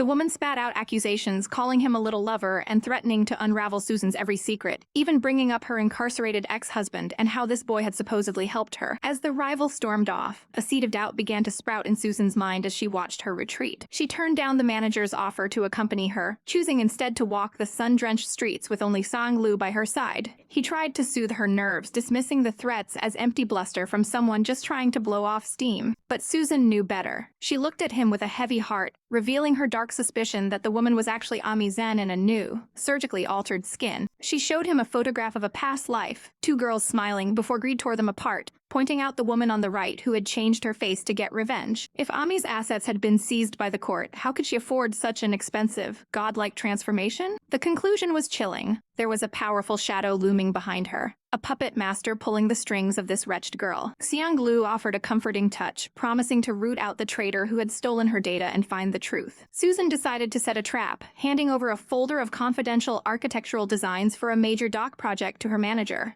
emphasizing its vital importance for the upcoming bidding war. She watched him leave with a calculating gaze, her expression unreadable as she whispered for him to rest assured. The game of cat and mouse began in earnest as Susan signaled Xiang Lu to get ready. He trailed the manager's car through the winding city streets, keeping a tight watch. The manager noticed the tail in his rearview mirror, but sneered with arrogance, believing he wouldn't fall for such a simple trick. He pulled his luxury car into a grand opulent estate, unaware that his every move was being recorded. When Xiang Lu reported that the man had gone straight home without a single detour, Susan's eyes narrowed with suspicion. She claimed she was heading out of town, leaving her sanctuary seemingly vulnerable to the prowling wolves. It was exactly the opening the snake had been waiting for. Hiding in the shadows of the office, Ami watched Susan leave before using a clever trick with a piece of tape to bypass the high-tech fingerprint lock. With a triumphant, wicked she opened the door and slip-sided, convinced she had finally won. Far away, in a room filled with the scent of expensive cigars and ancient malice, a man sat in the darkness, his presence radiating a suffocating pressure. He took the documents from his subordinate, his eyes cold and void of any human warmth as he looked over the prize. This was the mastermind, the tyrant who had orchestrated the downfall of so many. He stared into the distance, a cruel sneer touching his lips, as he savored the thought of Susan Larry losing everything, his heart as cold as the winter snow. The tension in the boardroom was thick enough to cut with a blade as the ambitious dock project at Lan's reached its critical stage, requiring a staggering $1 billion to breathe life into the vision. The elegant Miss Larry, her red hair a vibrant contrast to the sterile office, desperately needed a reliable companion for her high-stakes bank appointment. When her trusted associate claimed to be tied up with another meeting, she made the fateful decision to let Daniel accompany her, unaware she was inviting a wolf into her inner sanctum. With a resolute stride, she left the office, her heels clicking against the floor as the shadows of her colleagues' true intentions loomed behind her. Little did she know, the smiles she left behind were masks for a brewing storm. Under the vast, indifferent blue sky, the grand pillars of Yinglan Bank stood like a fortress of judgment. Inside, Manager Sunday wasted no time, his voice sharp as he demanded the architectural secrets she had brought. Miss Larry presented the intricate blueprints and plans, her heart swelling with pride for the project that was supposed to be her legacy. She spoke of unprecedented profit models and a future where the bank would see returns far beyond their investment, her eyes sparkling with a brilliance that matched her intellect. The manager's gaze flickered over the documents, his expression unreadable as he questioned the true cost of such an ambitious design. When she confidently stated it would only require $3 million, a heavy silence descended, the manager's skepticism palpable as he wondered if she was a genius or a fool. Suddenly, the heavy doors groaned open to reveal the intimidating presence of Mr. Lucas, a man whose very aura screamed of danger and power. He offered a shallow apology for the intrusion, his eyes cold and calculating as he approached the desk. Without a shred of hesitation, he presented a conflicting appraisal, claiming her designs would actually cost $500 million and were riddled with technical flaws. He painted it a grim picture of financial ruin, stating the project was a sinking ship that would only bleed money. Miss Larry's breath hitched in her throat, her mind reeling as she demanded to know how this stranger had obtained her private data. Her pulse quickened with a sickening realization. Those files were protected by a fingerprint lock that only she could open. She turned her gaze toward Daniel, her finger trembling as she pointed at the man she had trusted. With a chilling smirk, dropped his facade, admitting that he had been playing her for a fool for a long time. He revealed his meticulous betrayal, explaining how he had collected her fingerprints over months to steal the real designs from her safe box. The heartbreak was a physical weight in her chest as he confessed that he had never been her ally, but a vengeful ghost from her past looking for the perfect one to strike. He stood proudly beside Lucas, thanking the man for giving him the opportunity to finally ruin her. Manager Sunday, swayed by the scandal and the conflicting reports, coldly rejected the loan, leaving Miss Larry standing in the wreckage of her dreams.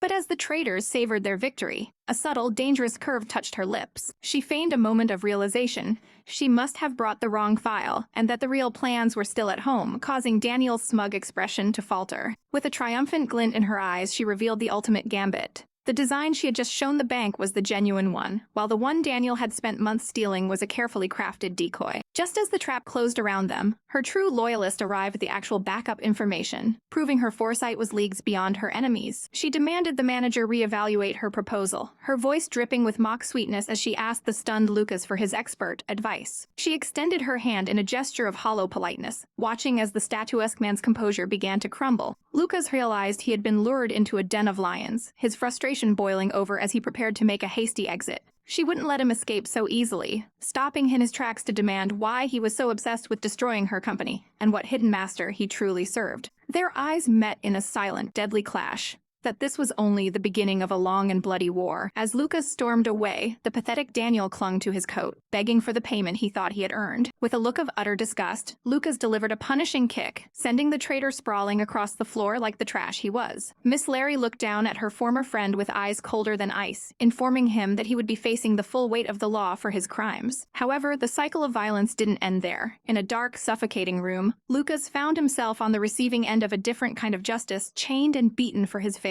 His boss, a man with a sinister mustache and a heart of stone, ordered the elimination of a man named Xiang Lu to clear their path. Even through his pain, Lucas managed to whisper a new, more devious plan into the tyrant's ear. The two villains had a dark understanding, their conspiracy deepening in the shadows. Back at her grand mansion, the clicking of keys out through the night as Miss Larry and her ally searched for the ghost in their machine. They found a wall of silence. There was no data on the boss, suggesting they were dealing with a shadow corporation built for nothing but destruction. Her ally suspected that this wasn't about business at all, but a deep-seated thirst for revenge. They wondered if the grudge was inherited, perhaps a sin from her parents' generation. Miss Larry's eyes clouded with a painful memory of the day she fell down the stairs at 20 and had stolen a piece of her soul and her past. She recalled the name Wan Wangshuan, a man who had been shot dead on a day her parents were supposed to meet him, a day they only survived because of her accident. The guilt washed over her as she realized her parents had only been granted a one-year reprieve before death finally claimed them. Her ally pulled her into a warm, protective embrace, his presence a silent vow that she wouldn't have to face the shadows alone. She wiped away a tear, her vulnerability hardening into a diamond-sharp resolve. He reminded her to stay vigilant, for the enemy was closer than she thought, and General Manager Yu was still a snake lurking within her own garden. The air in the room was thick with a murderous aura as the two conspirators plotted their next move, knowing full well that every step was a dance on a blade's edge. The handsome man with the golden hair looked at his companion, his gaze sharp and calculating as he explained that the treacherous Yu Mengmeng would surely try to crawl closer to her prey to avoid being discarded. He suggested a plan so daring it made her heart race, putting the enemy in charge of the core dock project to finally crack her mask of innocence. The red-haired beauty pondered the risk, her golden eyes narrowing as she realized this was the only way to lure the snake out of its hole.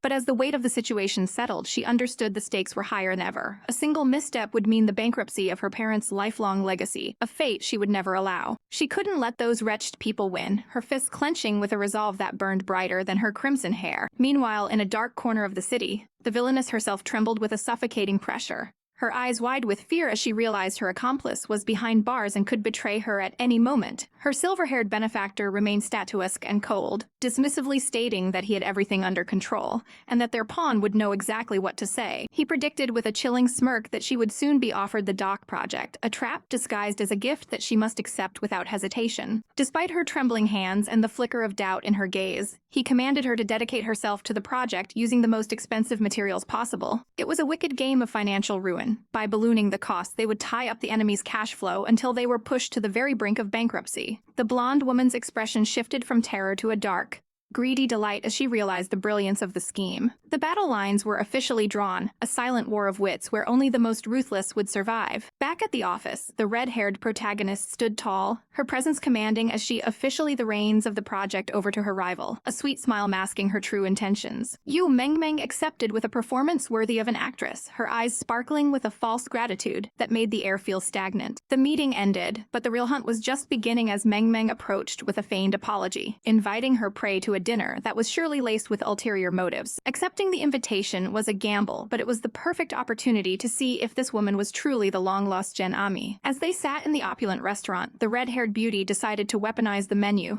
ordering dishes heavy with cilantro and peanut butter, the very things her enemy should be deathly allergic to. She watched with a predator's focus as Mengmeng claimed to love the very ingredients that should have been her downfall, her heart pounding as she waited for a slip-up. But the villainess was clever, shamelessly claiming her love for peanut butter while secretly fumbling for a hidden bottle in her purse. With a practiced ease, she swallowed a small white pill, lying through her teeth that it was merely a daily calcium supplement to maintain her health. The red-haired woman didn't miss the subtle trembling or the way she reached for the water, her suspicion growing into a cold certainty. To push her further, she proposed a celebratory pool party, a clever ploy to catch a glimpse of the scar that would reveal the truth once and for all. A sudden, intentional spill of wine forced the blonde to retreat to the bathroom, leaving behind the evidence of her deception. Under the silver glow of the moon, the truth finally came to light as the golden-haired man inspected the discarded pill, his brow furrowing in concentration. It wasn't a supplement at all, but a powerful allergy medication, proving that the enemy had risked her very life just to maintain her facade. She was smarter and more dangerous than they had ever imagined, a viper hidden in plain sight. With a determined glint in her eyes, the protagonist turned to her loyal ally, asking for his help once more as they prepared to turn the tables on the pool party stage. It was time for him to play the role of the waiter again, ensuring that the next trap would be the one to finally strip the villainess of her mask. The luxury pool party was a den of vipers where every smile hid a razor-sharp intention. Susan Larry's eyes narrowed as she watched the girl known as Yuzong, wondering why she was the only one avoiding the water. With a voice dripping in artificial sweetness, Susan questioned why she wasn't in a swimsuit, but the girl merely clutched her drink and explained that her poor health made the water a risk she couldn't take. Susan praised her dedication to the dock project, her mind already spinning a web of deception to expose the truth beneath the girl's skin.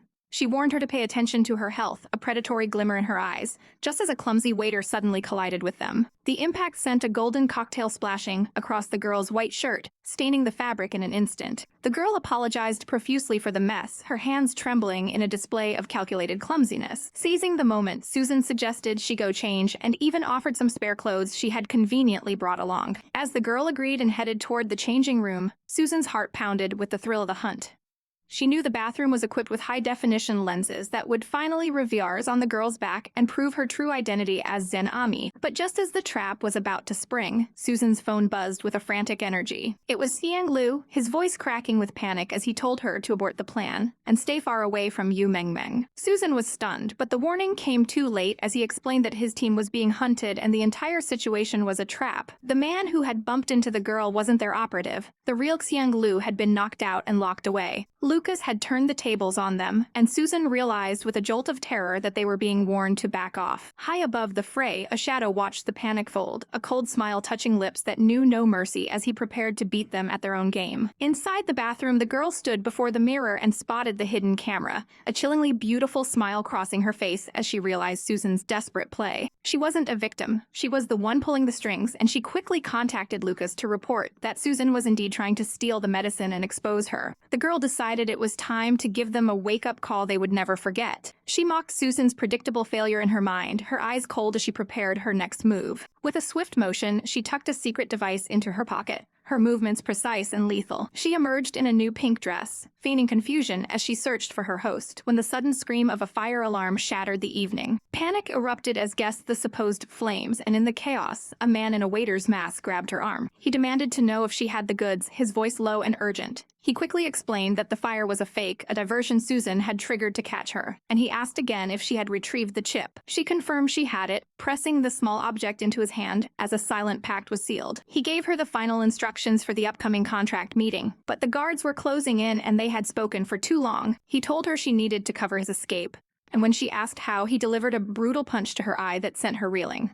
When the false alarm was finally cleared, Susan was frantic, demanding to know where the girl had gone. The girl stumbled out from the shadows, clutching her face and claiming she had merely fallen in the dark. But when she revealed her face, the room went silent. A massive black eye bloomed on her pale skin, a shocking sight that set the guests whispering in horror. The girl announced she would drive herself home, leaving Susan to rot in her own failure as the mysterious waiter slipped away. Outside, the man removed his mask with a triumphant smirk, knowing the task was complete. Inside the safety of a car, the girl handed over the stolen data, her eyes reflecting the glow of a laptop as Lucas looked at her bruised face with a mix of shock and respect. He hadn't realized she was so scheming, so willing to take a blow to ensure their victory. But as the files opened, the air grew cold. The secrets they had uncovered were far more dangerous than they ever imagined. The sunlight filters through the high-rise windows as a crucial meeting concludes, the air thick with the scent of high-stakes corporate games. The woman in the pink suit, a viper hiding behind a mask of professional poise, selects the most outrageous proposal with a chillingly calm demeanor. She hands off the deal to the hoofing representative, her eyes glinting with a secret understanding that smells of betrayal. Back in the office, the air crackles with fury as Larry, the true power here, sends a shower of documents flying through the air. How could anyone justify a price 3 times the market rate?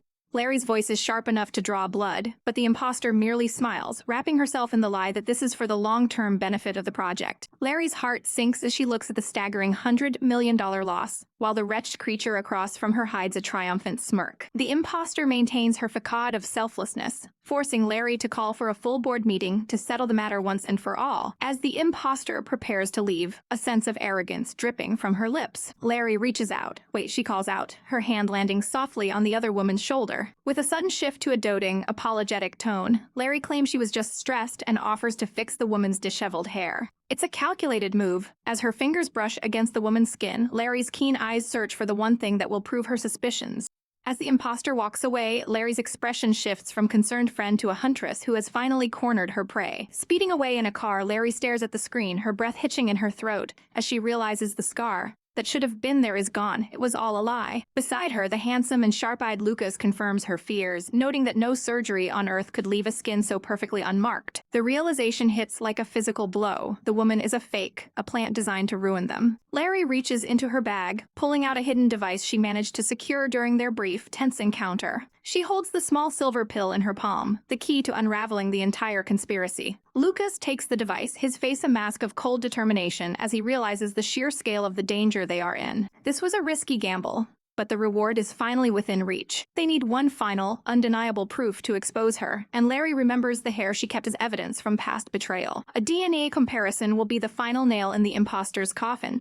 The sun shines brightly on the day the net finally closes. Security forces march through the lobby of Lan's company, their presence a suffocating pressure that brings the busy office to a standstill. The imposter, Yu Mengmeng, is intercepted, her face pale with shock as the officers list her crimes of embezzlement and identity theft. Larry steps forward, her presence commanding and cold, revealing that the evidence is conclusive and the game is over. With a final, desperate cry of betrayal, the wretched woman is dragged away. Deep within a secluded villa, a different kind of storm is brewing. A powerful man looms over his kneeling subordinate, his voice a low growl of pure menace. The consigliere, his face battered and bruised from a brutal punishment, begs for another chance to prove his loyalty. The tyrant strikes him again, the sound of the cane echoing through the silent room before granting him one final, perilous opportunity to redeem himself. Meanwhile, at the bustling airport, a new player steps onto the stage with a deceptive air of innocence. Clad in soft pink, the girl named Ida looks around with sparkling eyes, pretending to be the sweet sister everyone expects. She whispers a prayer that her sister will like her, a false modesty that masks her true intentions. Her smile is bright, but there's a hidden sharpness in her gaze as she prepares for her role. Back at the school, Lucas is buried in work when a knock at the door interrupts his thoughts. The director enters, her face bright with news of a new addition to the staff. She explains that the new English teacher will be sharing his office for a while. The door opens, and as the girl sits inside, the air in the room seems to freeze. Lucas stares her, his heart hammering against his ribs in sheer disbelief. She looks exactly like Susan.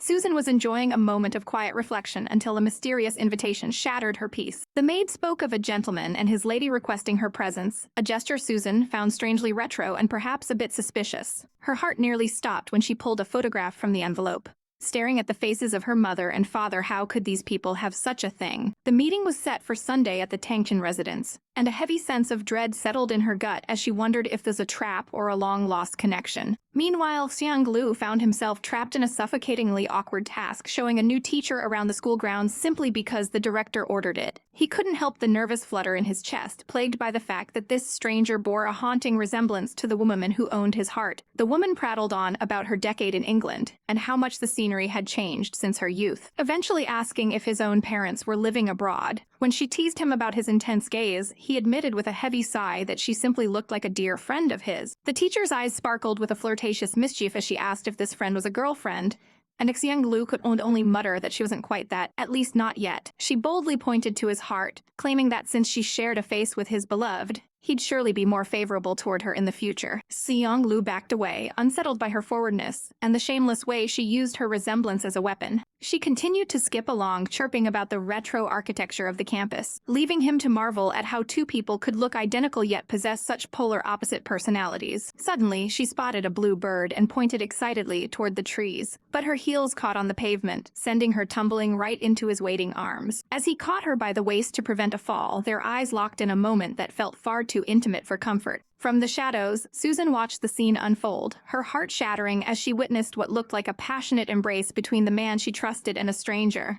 Later that night at the manor, Susan sat on the sofa with her arms crossed, her expression as cold as a frozen lake. Xiang Lu approached her with a bright, innocent smile, eager to tell her about the day he had. But Susan's temper flared, and she sharply cut him off, refusing to hear a single word about his activities or the woman he was with. Xiang Lu stood there in a daze, scratching his head in utter confusion at the icy wall she had suddenly built between them. Susan stood up, her eyes flashing with hurt as she warned him not to be duplicitous, even if they hadn't officially promised themselves to one another. She tried to brush past him to flee the room, but he lunged forward, grabbing her hand in a desperate, pleading grip. He begged her not to leave and demanded she explain what was wrong, but she snapped that she refused to be treated as some pathetic second choice. She tore herself away and bolted out the door into the dark night, leaving him shouting her name in the empty, echoing hall. He chased after her into the garden, but she screamed that if he took one more step toward her, she would never speak to him again. Xiang Lu froze in his tracks, his hand outstretched as the weight of her devastating sank in. He watched her silhouette disappear into the darkness, his heart heavy with a mixture of regret and confusion as he forced himself to stop. Susan trudged down the dark street alone, the cold biting through her thin clothes as she cursed him for actually listening to her and not chasing her further. She felt wretched and small, wondering if she had become old and unattractive and if he had truly moved on to someone new. Suddenly, a warm weight settled over her shoulders as Xiang Lu appeared out of the shadows, draping his jacket around her while insisting his heart hadn't changed for a second. He explained that he realized she was walking in the cold and couldn't bear the thought of her suffering. He pulled her close, a subtle smirk playing on his lips as he mentioned the guard had let it slip that she was acting out of pure jealousy. Susan's face heated up with a blush she couldn't hide as he towered over her in the moonlight. He gently gripped her shoulders, asking for just a moment to explain the truth of the situation. He confessed that the teacher was a mere stranger he was forced to guide, and his only reaction was a subconscious to catch a falling woman. But the only reason he cared at all was because she looked exactly like Susan. Susan's eyes widened in shock, her breath hitching as the realization that his devotion was absolute finally dawned on her. Susan clutched the mysterious envelope, her fingers trembling slightly as she revealed that this unexpected piece of mail had arrived today. She handed the crisp white paper to the handsome man before her, the weight of the invitation heavy between them. Her mind raced with the memory of Aunt Zhang's words. A lady had been the one to extend this strange invitation. Could it be possible that it was the same person who looked so much like the man from his school? While he couldn't be entirely sure since look-alikes were common in this world, a sense of unease began to settle in her chest. He looked at her with his sharp, statuesque features, questioning if her parents had ever mentioned anything about their frequent trips abroad or if something was wrong with them. Susan's gaze fell, a sudden thought striking her like a bolt of lightning. Was it possible that his colleague was from England? When he confirmed it, her heart skipped a beat. It couldn't be a mere coincidence. Her parents disappeared to England for months every single year. She had always wondered why they made those trips when they didn't have a single relative in that distant land, her mind swirling with the possibility of a hidden life. He stepped closer, his presence a comforting warmth as he told her not to overthink it. For all the answers would be revealed when she met the mystery woman tomorrow. But the question haunted her soul, was it really a sister? Under the brilliant morning sun, Susan arrived at a grand, traditional estate, her nerves fraying with every passing second as the housekeeper informed her that the young lady would be down shortly. The air in the room felt heavy with anticipation as Susan waited, her reflectivity set showing a face etched with anxiety. Suddenly, a girl with cascading dark hair burst into the room, calling out to her sister with a voice full of joy.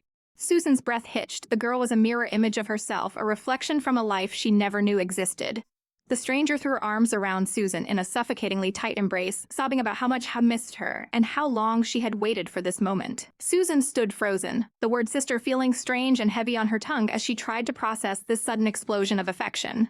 With a playful wink, the girl explained that she was the younger twin, born a mere 3 minutes after Susan. It was a shocking revelation. Her parents had kept the existence of a twin sister a secret for her entire life. The girl introduced herself as Lily Larry, a name that sounded like a beautiful daylily, while Susan remained the only daughter she knew. Susan's eyed in sheer shock, her world tilting on its axis as the truth began to unravel. Just then, a dignified man entered the room, announcing that he had gathered the necessary information. Lily pulled back, regaining her composure as she introduced him as Benjamin, her father's loyal housekeeper from England, whom she affectionately called Uncle Min. Susan recognized the name instantly, recalling her father's stories of a trusted man across the sea. She remembered the will, how her father had left his entire English estate to his housekeeper. Benjamin bowed his head with grace, stating it was his greatest honor to serve the lordship and now the second miss. He spoke of his duty to repay the master's trust by serving Lily. Tears welled in Lily's eyes as she expressed her profound sadness over their father's death and her regret for not being able to say a final goodbye. She looked in with pleading eyes, asking to be taken to pay her respects to their parents.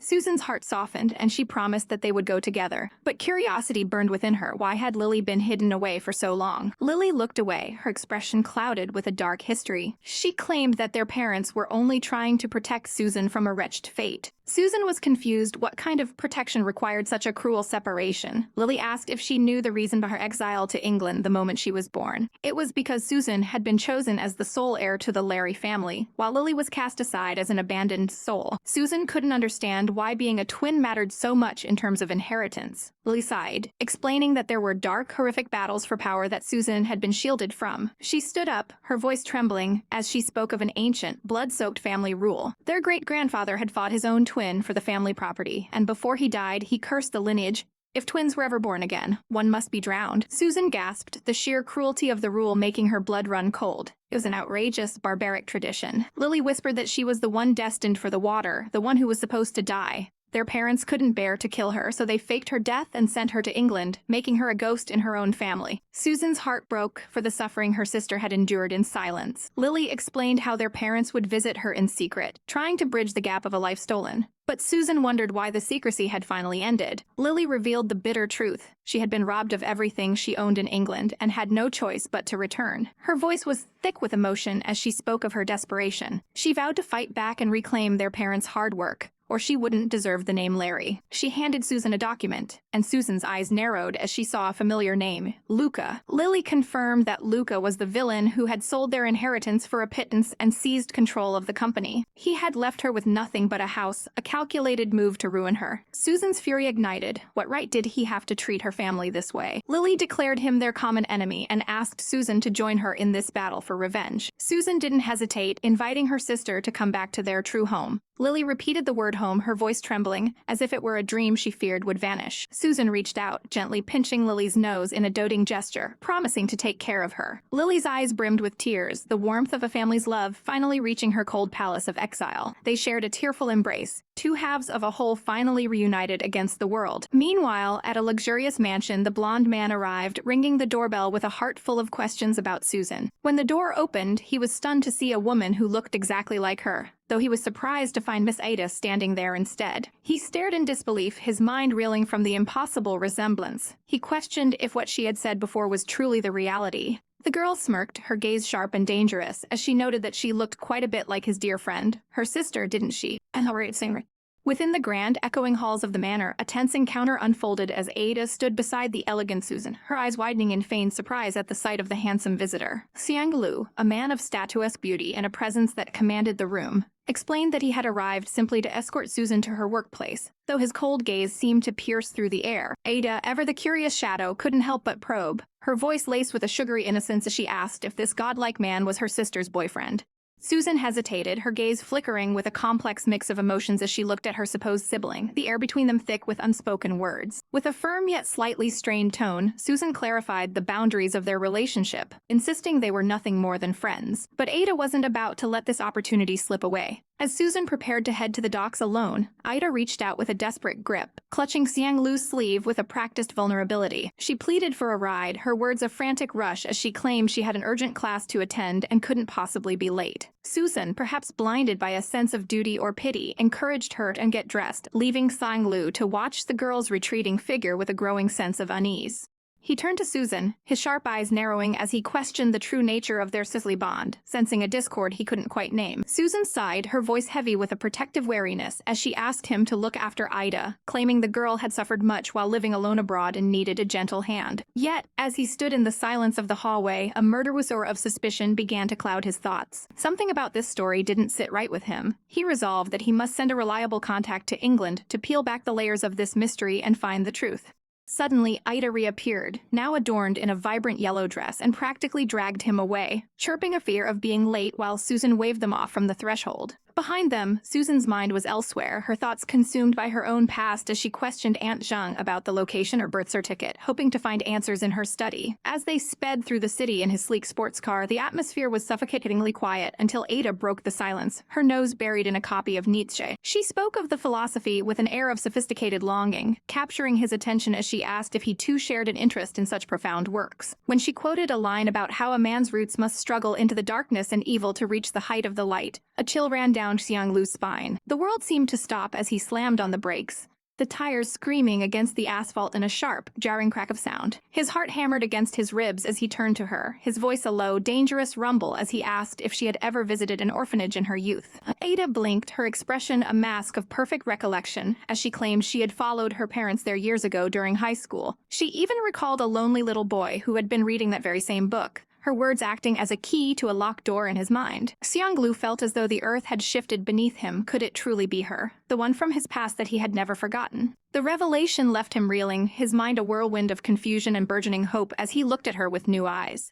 When they finally arrived at the campus, Ida thanked him with a sparkling smile before rushing off, only to stop in her tracks with a sudden realization. She turned back, her movements fluid and graceful as she approached the car once more. With a look of tender concern, she handed him a package, explaining that she'd heard Susan mention his weak stomach and had specially made breakfast to ensure he stayed healthy. As she vanished into the building, Xiang Lu stared at the gift, his heart swelling with a dangerous warmth as he wondered how fate could be so cruel and kind all at once. Later that day, as he supervised the students, Ida appeared like a persistent ghost, her presence both a comfort and a puzzle. She cornered him with a shy request for lunch, claiming the unfamiliar environment made her feel isolated and awkward among the others. He couldn't find it in himself to refuse her, his lips curving into a rare, gentle smile as he agreed to accompany her. At the cafeteria, she pouted over her meal, declaring it wretched before shamelessly asking to taste his instead. The intimacy of the gesture sent a jolt through him, especially when she chirped that he had a hidden talent for choosing the best dishes and that he was a talented person in her eyes. Around them, whispers filled the air, with onlookers admiring what they perceived to be a perfect, godlike match between a handsome man and a beautiful girl. But Ada's motives remained veiled.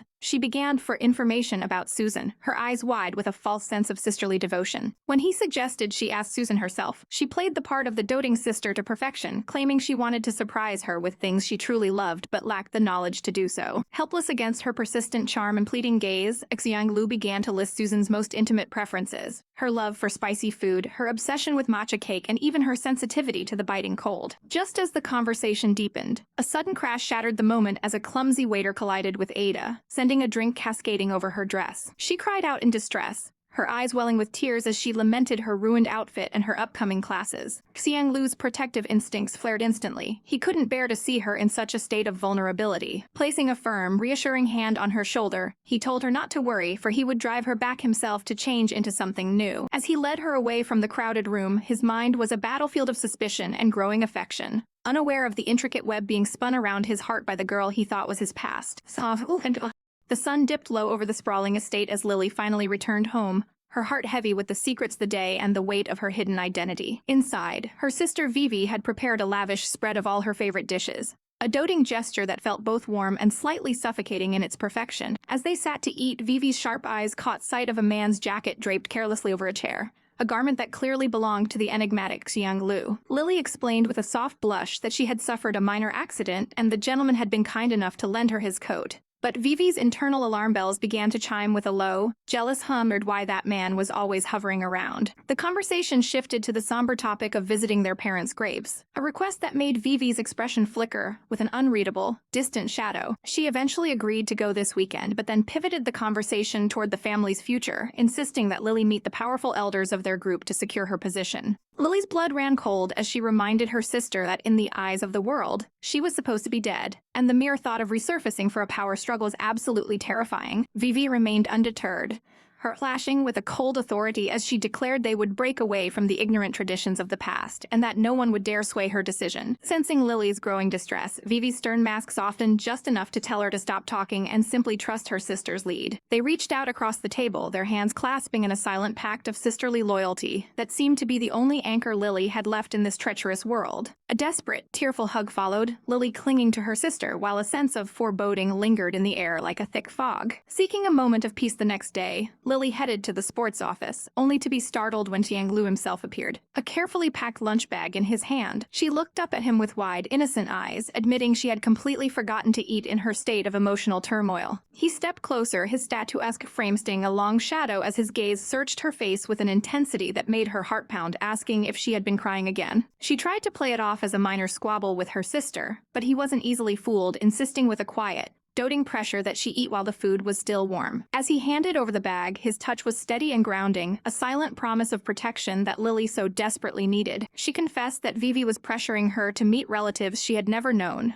a move that felt like being pushed into a den of hungry wolves. Then, with a sudden spark of hope in her eyes, Lily asked if he would be free to take her to the Blue Sky Orphanage the next morning. The name hit Xiang Lu like a physical blow, his mind racing back to the cold, lonely halls of the very same place where he had spent his own childhood in isolation. Back at the mansion, Vivi was spiraling into a quiet fury as her texts to Xiang Lu were met with cold, dismissive rejection stating he was simply too busy. She couldn't understand why he was suddenly distant, her pride wounded as she stared at the glowing screen with a look of pure frustration. Her brooding was interrupted by Lily, who burst into the room to announce she was going out the next day to find an old childhood friend. Vivi's suspicion flared instantly, her protective instincts turning into a sharp curiosity about this mysterious person from the past. She offered to send a driver to ensure Lily's safety, but Lily's face lit up with a radiant, genuine smile that Mr. Xiang had already promised to take her. Seeing her sister so genuinely happy because of that man made Vivi's heart tighten with a complex, suffocating mix of envy and fear. As Lily excitedly held up two different outfits, asking for her sister's expert fashion advice, Vivi forced a supportive smile onto her face. She carefully inspected the options, her mind working through 1,000 different scenarios. She suggested that trousers might be more practical for a long trip,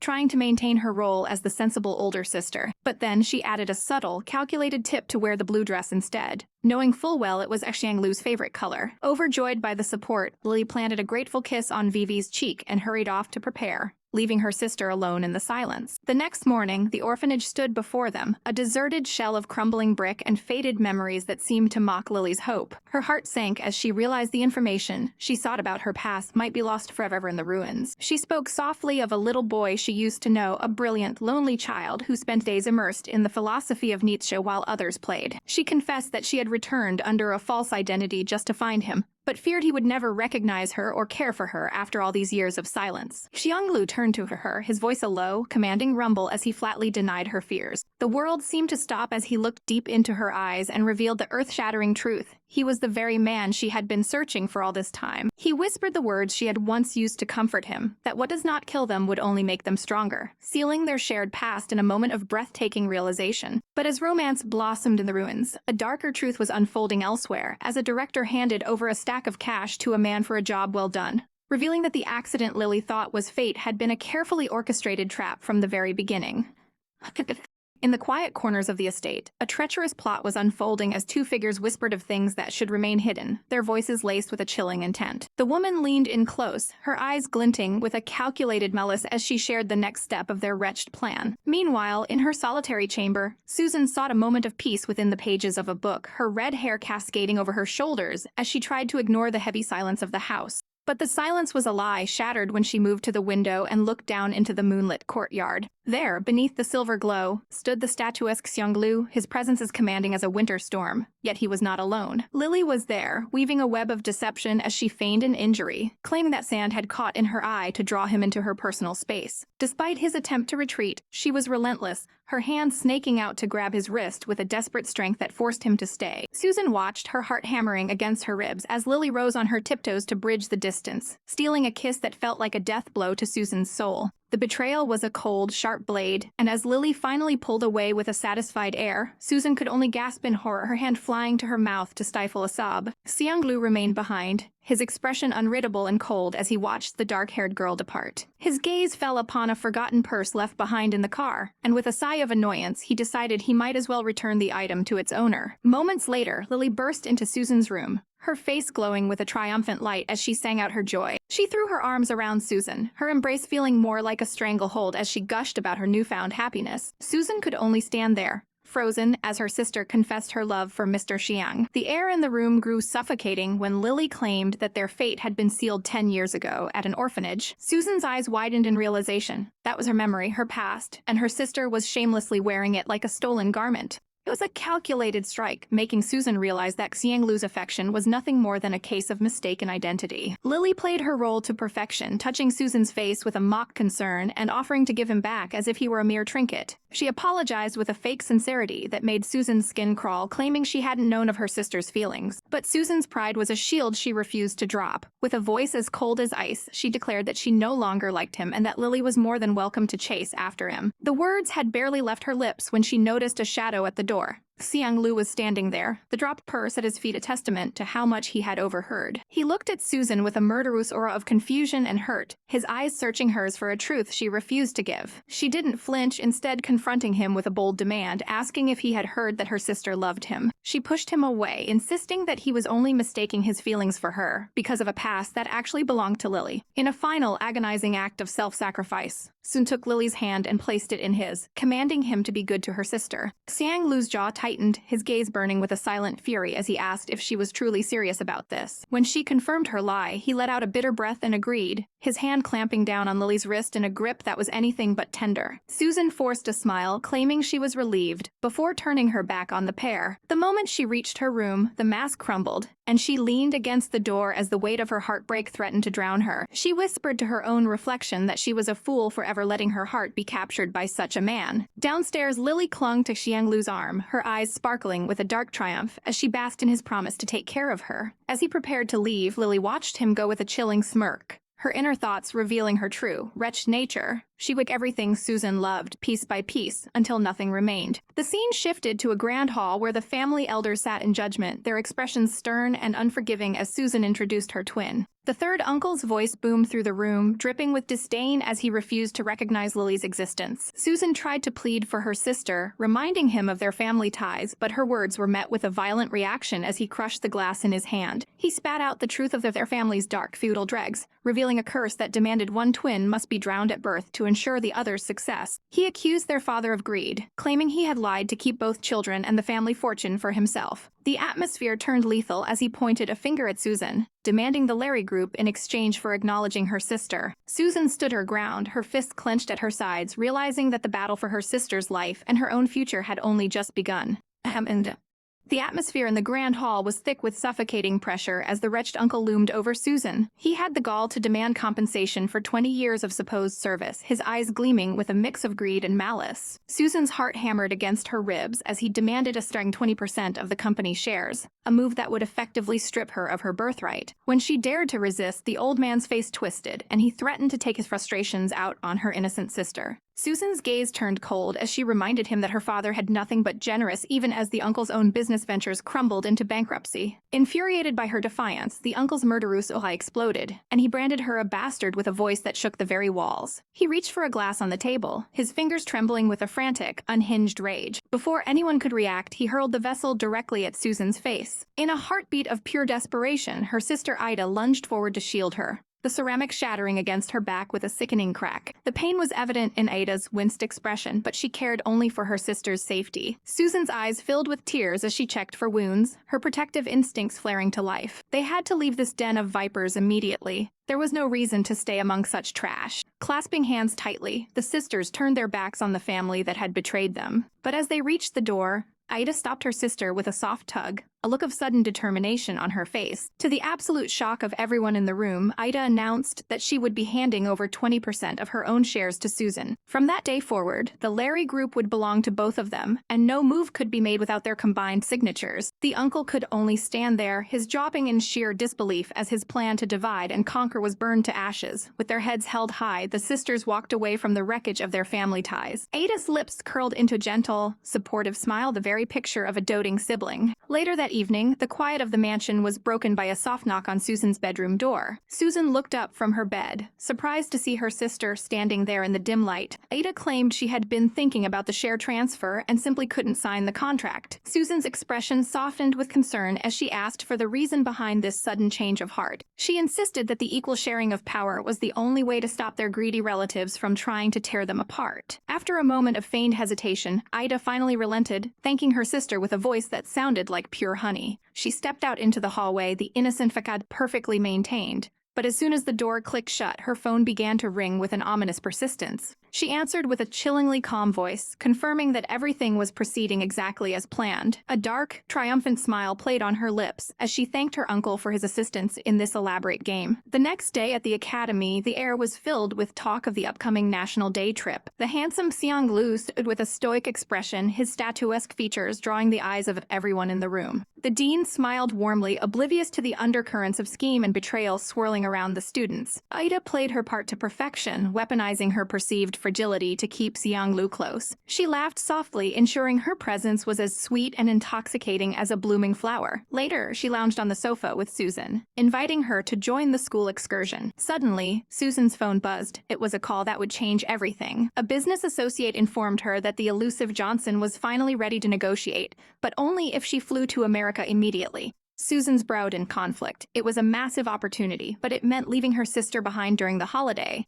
Seeing her sister's hesitation, Ada's eyes glinted with a hidden malice, though her voice remained supportive. Susan finally made her choice, deciding that the future of the company was worth the sacrifice. Ada pretended to be saddened by the news, urging her sister to take care of her health while secretly celebrating her victory. As soon as Susan left to pack, Ida met with her uncle's messenger to discuss their next move. They had already sent someone to investigate Susan's life in England, hoping to find any scrap of dirt to bury her. Ida sipped her tea with a predatory grace, confident that Susan wouldn't find anything but trouble in the United States. On the morning of the trip, the school bus waited to take the students to their destination. Ida arrived with a look of feigned disappointment, telling everyone that her sister was too busy with work to join them. But the real shock came when the room keys were distributed. Xiang Lu stared at the single key in his hand, his gaze flickering toward Ada in sheer confusion.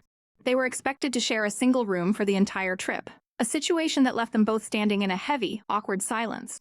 The air was thick with tension as the concierge delivered the devastating news that only one room remained available. Mr. Xiang's brow furrowed in frustration. He couldn't possibly stay here, yet the nearest alternative was a grueling 10 kilometers away, and as the teacher leading the group, he couldn't simply abandon his post. Seeing his hesitation, the young woman at his side seized her chance. Shamelessly, they share the space, since she didn't feel aggrieved in the slightest to be near him. She leaned in, her cheeks flushed with a calculated blush as she possessively clung to his arm, marking her territory with a triumphant gaze. Meanwhile, Susan stood alone in the vast airport, her heart heavy as she stared at her luggage. Her fingers trembled as she scrolled through social media, only to find of the man she loved with her sister, their proximity a dagger to her soul. As if the universe were mocking her, a booming announcement echoed through the hall, declaring all flights to the United States canceled due to the hurricane. Susan froze, the color draining from her face as her only escape route vanished. Left with nowhere to go, she returned to the city under the pale glow of the moon, only to stumble upon a scene that shattered her heart. There was Mr. Xiang supporting her sister, who was draped over him like a wilting vine, slurring her words and begging for another drink. When Susan finally made her presence known, he looked up in genuine shock, his eyes widening as he recognized her standing there. She explained her sudden return due to the weather, her voice trembling with a mix of exhaustion and hurt. He seemed almost giddy, a small smile playing on his lips as he explained that the girl was simply far too intoxicated. But Susan couldn't understand why he was laughing at such a pathetic display. For a fleeting moment, she wondered if his joy was simply because she had returned to him, her own cheeks warming at the thought. But the peace was short-lived. In a sudden, violent burst of energy, her sister lunged forward, shoving Susan with unexpected force. The impact sent Susan reeling, her world spinning as she hit the floor with a painful boom. While Susan lay there in shock, her sister didn't miss a beat, throwing her arms around Mr. Xiang and sobbing that Susan didn't want him, that she had been given to her like a discarded prize. She clung to him with a desperate, suffocating grip, professing a love that burned with a frightening intensity. Mr. Xiang struggled to break free from the girl's grasp, his voice stern as he told her she was drunk, yet she only grew more frantic, revealing a crush that had festered since their days in the orphanage. Her eyes were wild, swimming with tears and a dark, possessive longing. She reached up, cupping his face in her hands and whispering a scandalous offer to give him everything she had. Feeling like a wretched intruder in her own life, Susan turned away, her heart cold as she dragged her suitcase toward the exit, desperate to escape the suffocating pressure. She didn't get far before Mr. Xiang tore himself away, his footsteps echoing as he chased her into the night. The girl's mask slipped for a split second, her eyes narrowing as she realized her prey was escaping.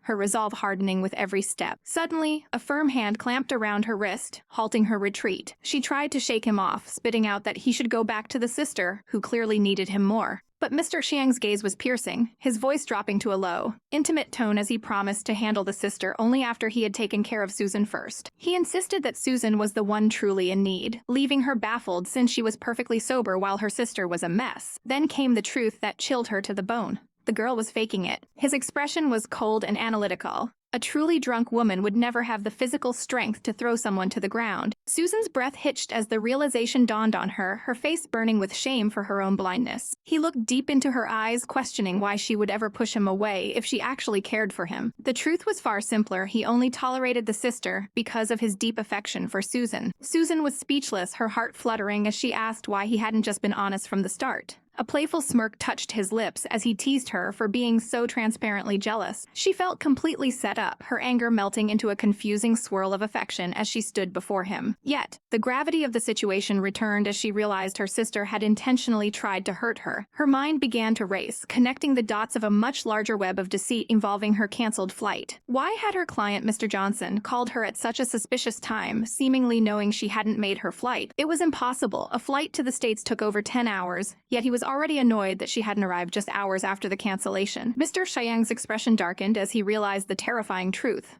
Someone had orchestrated the entire business trip just to get Susan out of the way. Susan looked out at the cold city skyline, her eyes sharpening with a new, dangerous light as she realized it was time to finally look at her sister from a completely different angle.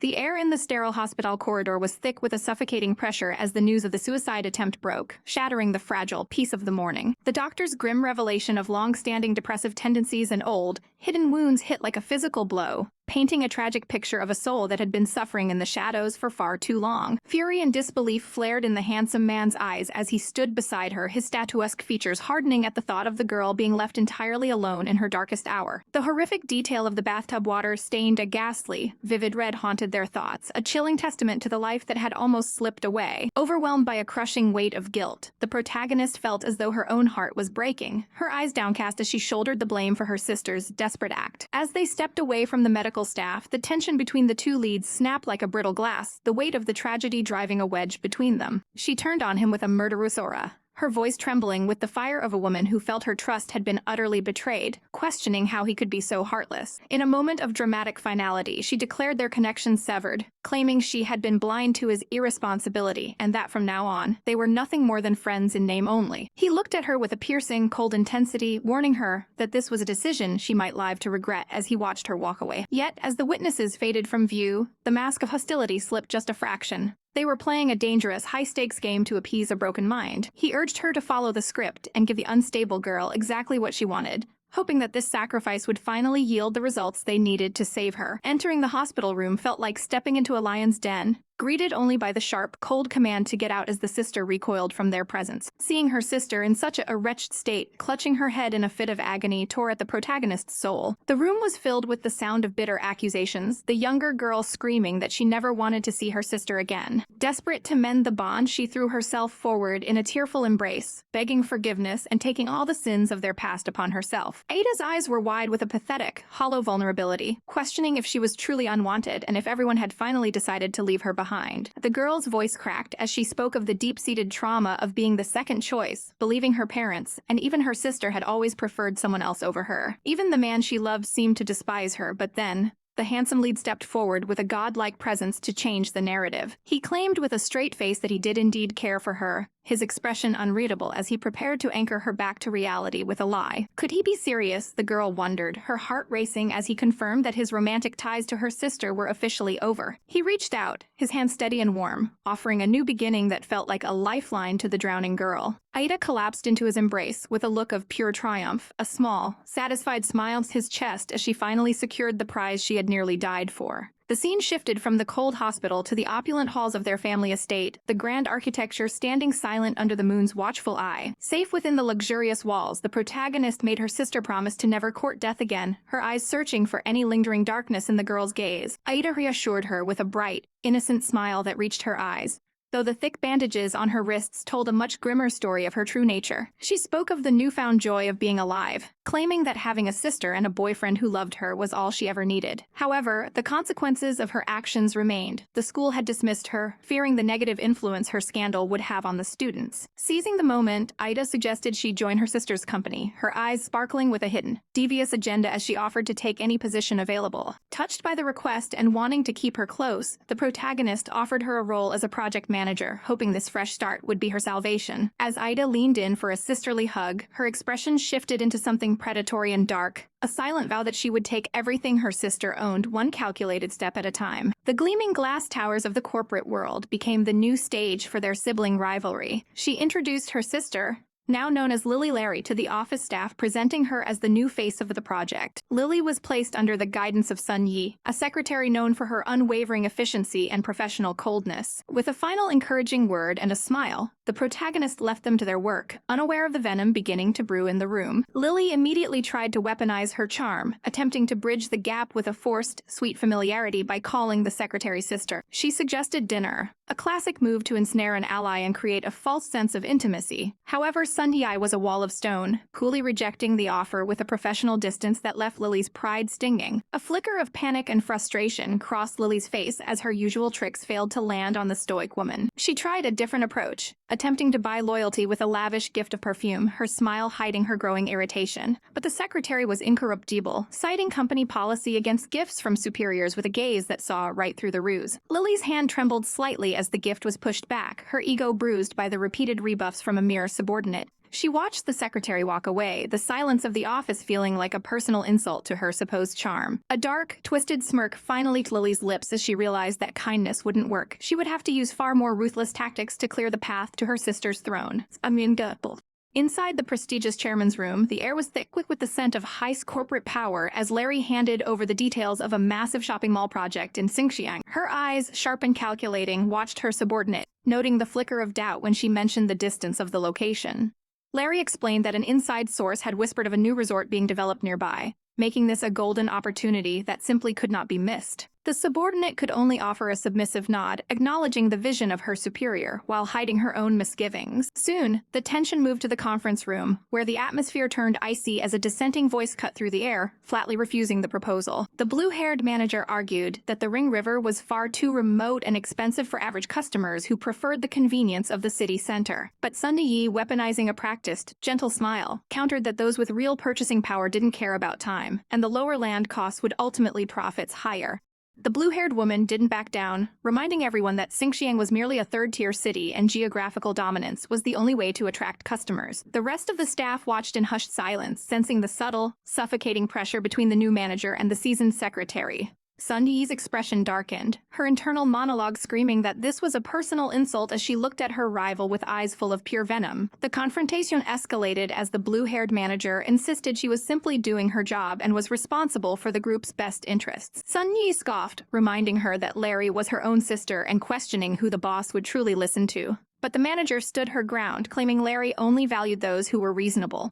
With a sickeningly sweet smile, Sun Yi conceded, demanding the contract be finalized as soon as possible to show off her efficiency. The manager returned to her work, her movements precise and cold, while Sun Yi watched her walk away with a triumphant, hidden smirk. "We'll see who has the last laugh," she thought, her eyes glinting with a murderous aura as her rival exited the room. Suddenly, the doors opened as Larry slammed a stack of papers onto the desk. Her face contorted with rage as she demanded to know why the downtown location was chosen at triple the price. The blue-haired manager stammered, her face pale as she tried to explain she was looking at it from a normal perspective, unaware of the secret resort plans. Larry's gaze pierced through her, demanding to know why she hadn't said that earlier. Sun Yi jumped in with a trembling voice, playing the victim and claiming she tried to speak up but was ruthlessly cut off by the manager. She accused her rival of trying to screw her over, her eyes filling with fake tears as she wondered if everyone was just waiting to see her fail. Sun Yi continued her performance, lamenting how her repeated warnings were ignored and how her relationship with her sister was used as a weapon against her. The manager could only gasp in shock at the blatant lies, but Larry turned her fury toward her, demanding to know if the contract was signed before the site selection was even reported. The manager tried to explain she thought the instructions for small projects applied here too, but Larry's shout of nonsense silenced the room. Larry's hands clenched into fists, her frustration boiling over as she looked at the mess before her. Sun Yi grabbed her sister's hand, pleading for trust and subtly suggesting that maybe one day she should be the one in charge since everyone else was so incompetent. Larry sighed, her resolve softening as she looked at her sister's pleading face. She was told not to worry, that the partners were already being called to resign the contract that very afternoon. Larry finally relented, giving Sun Yi full control over her project team's personnel from now on. Sun Yi's face lit up with a predatory joy, her hands clasped in front of her as she thanked her sister for the opportunity. Then, with a cold, dismissive tone, Larry demoted the blue-haired manager to the logistics team. The woman's eyes widened in utter disbelief, her world crumbling at the sheer unfairness of the situation. As night fell over the city skyline, the facade of sisterly love vanished completely. Sun Yi walked through the office building with a confident stride, her mind already on her next move. She met with a man in the shadows, discussing her plans to bring in her own people to replace Larry's staff.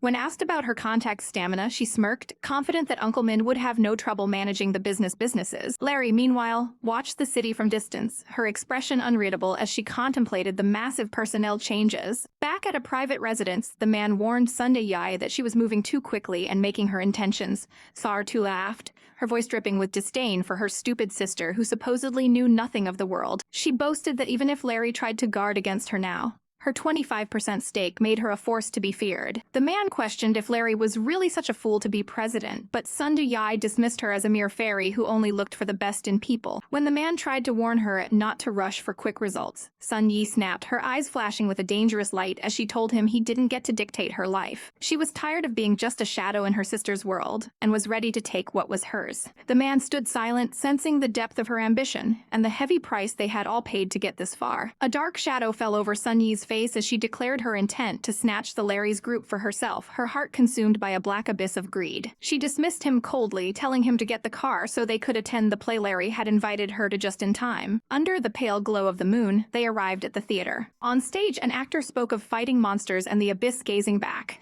a chilling echo of the treachery unfolding in the dark. Sun Yi leaned in, whispering that she didn't understand a word of it and wanted to go to the movies instead. Her companion, the handsome and statuesque man with golden hair, looked at her with a piercing, suspicious gaze, asking if she truly didn't know the quote. He reminded her it was a classic line from the book she claimed to love so much. Panic flared in Sun Yi's eyes, her hand flying to her chin, as she stammered that she just hadn't heard it clearly because her Chinese was still a bit rusty after her time abroad. The man watched her carefully, the silence between them heavy with unspoken accusations and a growing sense of distrust. He then smirked, claiming he actually got it wrong and the quote was from a different book entirely. Sun Yi's face flushed with embarrassment and relief, her eyes darting around as she lied about reading the original documents and being confused by the translations. Internally, she cursed him, wondering if he was deliberately testing her to see if she was an imposter. He took her hand, his touch firm, as he finally to take her to the movies as she requested. As they walked away, Sun Yi's expression hardened into a mask of cold determination. One way or another, she would make him sick of the real Susan Larry forever.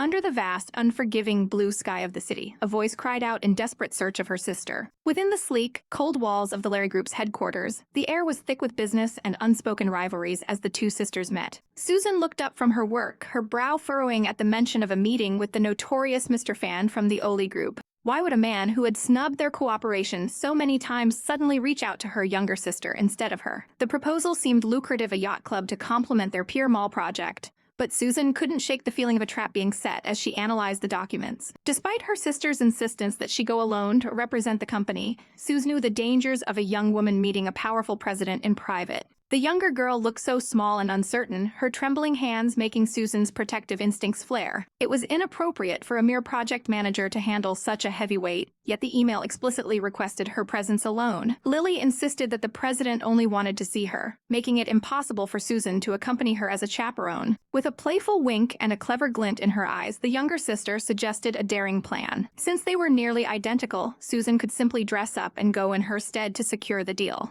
Winning the project was everything, and Susan, though hesitant, felt the weight of the company on her shoulders as she looked at her sister's pleading face. She finally agreed to the charade, her gaze hardening as she prepared to step into the lion's den. Night fell over the city like a heavy velvet shroud as Susan arrived at the grand, imposing venue. She felt exposed and uncomfortable in the provocative blue dress her sister had provided, the high heels and slit skirt feeling like a costume than a business outfit. A staff member guided her toward the rooftop, where the boss had already reserved a table. Under the cold light of the moon, Mr. Fan sat waiting, his handsome face masking a predatory nature as he complimented her beauty. He lit a cigar, the smoke curling into the night air like a sinister omen as he offered her a drink to settle her nerves. Susan remained cautious, requesting only warm water to keep her wits about her in this suffocating atmosphere. She cut straight to the chase, demanding to know why he had bypassed her sister to invite a supposed subordinate to such an intimate setting. Mr. Fan's smile was oily as he spoke of the Larry family's twin tradition and the inevitable struggle for survival within their bloodline. He leaned in, his voice a low, tempting hiss as he suggested she betray her own family to take over the group with his backing. Susan's blood boiled with indignation at the wretched man's proposal, her eyes flashing with a murderous aura. He mocked her for being conservative despite her Western upbringing, suggesting she use her beauty to seize what she wanted. It was a disgusting offer, a blatant attempt to use her as a pawn in his games. A waiter approached with a simple cup of water,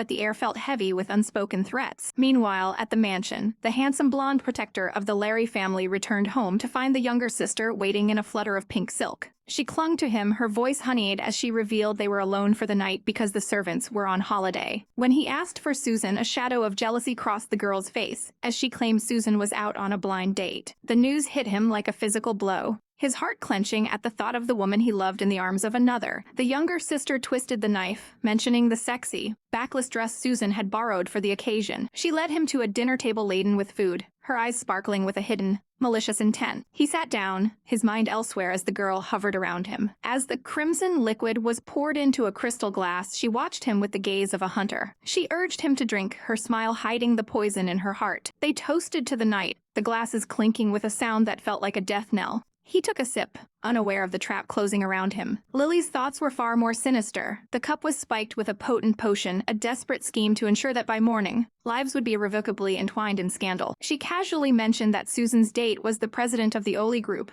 a name that made the man freeze in terror. Rage ignited in his eyes as he realized the danger Susan was truly in. Back on the rooftop, Susan stood her ground, declaring that their ways of being human were fundamentally different and she would have no part in his schemes. But as she turned to leave, the trap snapped shut. Burly men blocked her path, their presence a physical wall of intimidation. Mr. Fan stood, his mask of civility finally crumbling to reveal the tyrant beneath as he commanded her to stay. He demanded she drink the water, his voice cold and devoid of any human mercy. Susan threatened him with the security cameras, but the man only laughed at her perceived naivety. He mocked her beautiful face and her bad brain, signaling his thugs to tighten their grip on her shoulders. He grabbed her chin, his touch like ice against her skin as he sneered at her struggle. He whispered that he was far better prepared than she could imagine, his lips dangerously close to her ear. Susan spat out that he was a scumbag, remembering a version of him that seemed far less monstrous. His confusion in her words was brief, replaced by a cold smile as he dismissed her accusations. He grabbed the cup, his patience exhausted as he prepared to force the drugged liquid down her throat. He barked at her to open her mouth, his grip tightening until it hurt. Just as the liquid was about to touch her lips, a sudden force shattered the glass into 1,000 pieces, and a thunderous voice commanded him to let her go.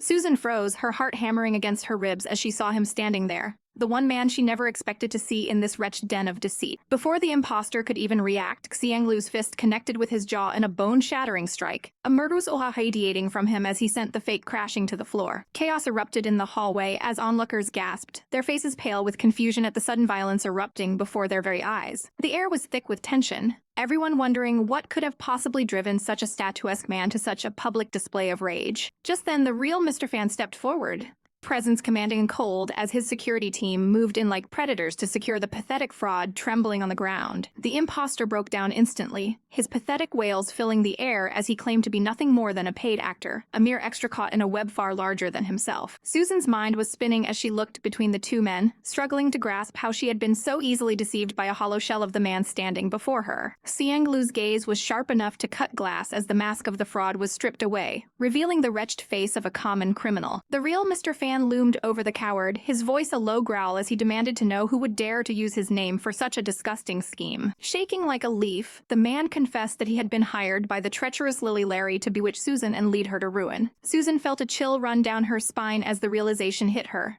She had been the target of a calculated, venomous plot all along. The truth became even more sinister when the name Luca was uttered, a name that made Xiang Lu's eyes darken with a terrifying, suffocating pressure. Mr. Fan didn't waste another second, ordering his men to drag the conspirators away for a much more thorough and painful interrogation. As the hallway cleared, the heavy atmosphere began to lift, though the scars of the betrayal remained etched on Susan's pale face. She looked at Mr. Fan with wide, teary eyes, realizing he was just as much a victim of this farce as she was. But Xiang Lu's mind was already racing ahead, piecing together the suspicious clues Lily had left behind. He knew Uncle Fan was a man of honor who adored his family, making the very idea of a blind date an obvious, clumsy lie. Susan offered heartfelt gratitude to the real Mr. Fan, her voice slightly as they prepared to leave that place of shadows and lies. As they drove away, the city lights blurred into a streak of neon against the dark night, the silence in the car heavy with unspoken fears. Susan couldn't fathom why Luca would ever associate with a woman as wretched as Lily Larry, her brow furrowed in deep thought. Xiang Lu's expression was grim, his grip on the steering wheel tightening as he wondered why Lily had been so desperate to lure Susan into a trap. It was clear now that Lily wasn't just a petty rival. She was a dangerous pawn working in tandem with the fake Mr. Fan. A dark realization dawned on them both. Lily wasn't just acting alone, she was a weapon being wielded by Luca himself. Susan asked what their next move should be, her voice small against the hum of the engine, and Xiang Lu replied that they would play along until the villains finally showed their fox tails. But suddenly, a wave of heat washed over him, his vision blurring as a familiar, terrifying sensation took hold of his body. He had been drugged. With a violent screech of tires, he hissed the car to a halt, his breath coming in ragged gasps as he fought against the poison in his veins. He looked at Susan with eyes glazed by desire and pain, begging her to stay away from him before his self-control shattered completely. Susan reached out, her heart breaking for him, but he recoiled as if her touch were fire, his voice a desperate plea for her to flee. His face was flushed a deep, feverish red, sweat beading on his forehead as the aphrodisiac tore through his system. He pushed her hand away with a frantic strength, the struggle to remain a gentleman nearly breaking him as he urged her to leave him to his fate. But Susan wasn't a girl who would abandon the man she loved in his moment of greatest vulnerability, her eyes burning with a fierce determination. She tried to soothe him, using cold water to dampen his skin in a desperate attempt to bring him back from the brink of madness. In an instant, the dam broke and Xiang Lu pulled her into a kiss that was both a plea and a command, his lips hot and demanding against hers. Susan's world tilted on its axis as she realized he was suffering the same cruel fate she once had, the heat of his body radiating through her very soul. He claimed her lips with a raw, primal force, his his hands tangling her hair as all reason was swept away by the tide of passion. Xiang Lu's internal battle was lost, his heart thundering so loudly it felt as if it were echoing through the very glass of the car. Susan looked into his eyes and made a choice. She was fighting and indulge in this forbidden fire just this once. They lost themselves in each other, the cramped space of the car becoming a sanctuary where only their breathing and the pounding of their hearts mattered. She whispered to herself to forget the world and simply love him, surrendering to the overwhelming pull of their shared desire. As the fire finally began to simmer into embers, the reality of what they had done settled over them, a heavy, awkward silence filling the cabin. Susan's cheeks were stained a deep crimson, but she looked at him with a soft, forgiving gaze, insisting that she had been a willing participant and he should carry no guilt. The bitterness of the betrayal returned as they realized Lily Larry had poisoned the wine, a calculated move to force them into this very position. Xiang Lu looked at her with a newfound intensity, his voice low and sincere as he asked for the chance to take responsibility and protect her forever. Susan placed a gentle hand over his mouth, silencing the proposal for now. They had a war to win first, and the villains needed to pay for their crimes. They decided to turn the tables on their enemies, planning a grand performance to lure Lily and Luca into their own trap, a play that would end in their ultimate downfall.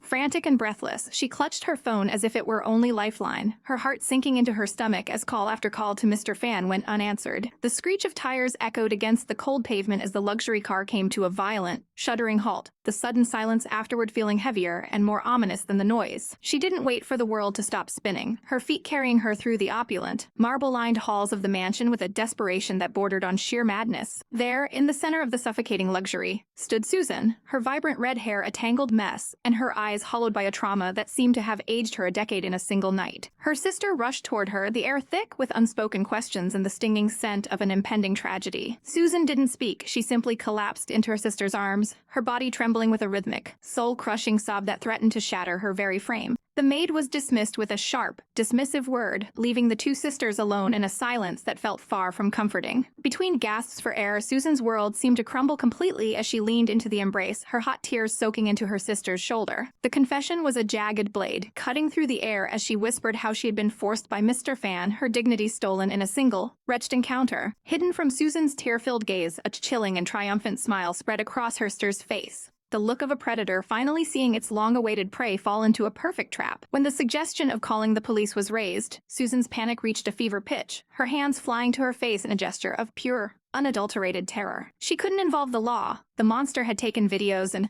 promising to ruin everything they had worked for if she dared to speak. Worse still, Susan had met him under her sister's identity, and the thought of the scandal tarnishing them both was a burden she felt she had to carry alone, even if it meant her own total destruction. Her sister played the part of the martyr perfectly, clasping Susan's hands and promising that this secret would rot within them, all for the sake of the company's survival. But the manipulation didn't end there. With a feigned soft casualness, she inquired if Susan had seen Xiang Lu, the man who held Susan's fragile heart. The two stood amidst the grandeur of the estate, a stark, bitter contrast to the ugliness of the betrayal unfolding within its walls. Susan's gaze dropped to the floor, her voice thick with the agonizing realization that the man she loved would never look at her the same way again. He had seen her with that wretch, and in her mind she was now a stained, dirty thing, forever unworthy of his touch or his presence. Her sister's eyes sparkled with a dark, hidden glee. If Xiang Lu loathed Susan now, then her path to power and his side was finally clear. The internal monologue of a true villainess revealed her colors. There was no more need for drugs or elaborate schemes when Susan was doing the work of destroying herself. She sent the broken woman away to wash off the night's horrors, assuming the role of the dutiful, caring sister while internally planning her ultimate ascension. As Susan walked away, a mere ghost of her formers, the sister's ambition burned brighter. Ever she would soon be the one sitting on the throne of the Lan clan. Meanwhile, in a sun-drenched room, Uncle Fan sat across from a focused young man, revealing that the chess pieces were moving exactly as they had intended. The elder man exhaled a thick cloud of expensive cigar smoke, his expression unreadable but his aura of power absolute. The young man leaned forward, his handsome, statuesque features tight with a burning curiosity about the shadow player known as Luca. The truth was far more complex than a simple business rivalry. Luca was merely a front for a business tycoon whose name commanded both respect and absolute fear. Manhwa. The name was foreign to him, a ghost from a past he had yet to fully uncover. Uncle Fan revealed that his own father had once walked a dangerous path with this man, tied together by a project that promised new hope but delivered only ruin. Manhwa, also known by the nickname Manhua, was a man who changed his identity as easily as his clothes to suit his sinister, far-reaching agendas. The question remained like a heavy fog. Why would such a titan have his sights set on someone like Susan? The air in the room grew cold as they contemplated the possibility that she had unwittingly offended a god of the business world. Uncle Fan expressed his profound gratitude, knowing that his own reputation and his group had been spared by this timely, calculated intervention. He stood the weight of his years and his many secrets pressing down on him as he looked at the young man who was so hauntingly like his father. There was one final, devastating piece of the puzzle that he had kept hidden in the depths of his mind. He hesitated, the cigar smoke swirling around them like a funeral shroud, before revealing the unthinkable. The death of young man's parents was no accident. It was a hit orchestrated by Mokiha himself. The revelation hit like a physical blow to the chest, the young man's eyes widening in a mixture of raw grief and pure, murderous rage. The father hadn't been a fool. He had been a desperate man trying to save his dying wife, and Mokiha had used that love as a noose. The mother had needed a rare, expensive drug, a lifeline that only Mokiha controlled, turning a husband's devotion into a weapon of ultimate manipulation. It was a suffocating realization. His parents had been trapped in a web of greed, medicine, and cold-blooded ambition. Mokiha wanted total dominance over the market, and anyone standing in his way was systematically and ruthlessly eliminated. Uncle Fan's voice was heavy with a long-held regret, admitting he could no longer bear to see the young man kept in the dark about the blood on Mokiha's hands. But the young man didn't break under the pressure. Instead, a cold, sharp smile touched his lips as he vowed that his revenge would be more thorough and absolute than anyone could imagine. Life moved on outside the mansion's walls, the modern city skyline indifferent to the storm brewing within the hearts of its elite. At the corporate headquarters, the sister arrived, her transformation into a ruthless, cold-hearted leader nearly complete. Her stride was confident and clicking, her presence commanding, leaving the staff whispering in her wake at the sudden change in her aura. Gone was the polite, gentle woman they thought they knew. In her place was a cold executive who didn't even acknowledge their presence. She demanded an immediate meeting, shamelessly weaponizing Susan's name to solidify her own authority, while planning her next move to trap Luca. The assistant watched her, a flicker of deep suspicion and uncrossing his face as he realized the woman before him was a dangerous stranger wearing a familiar, beautiful face.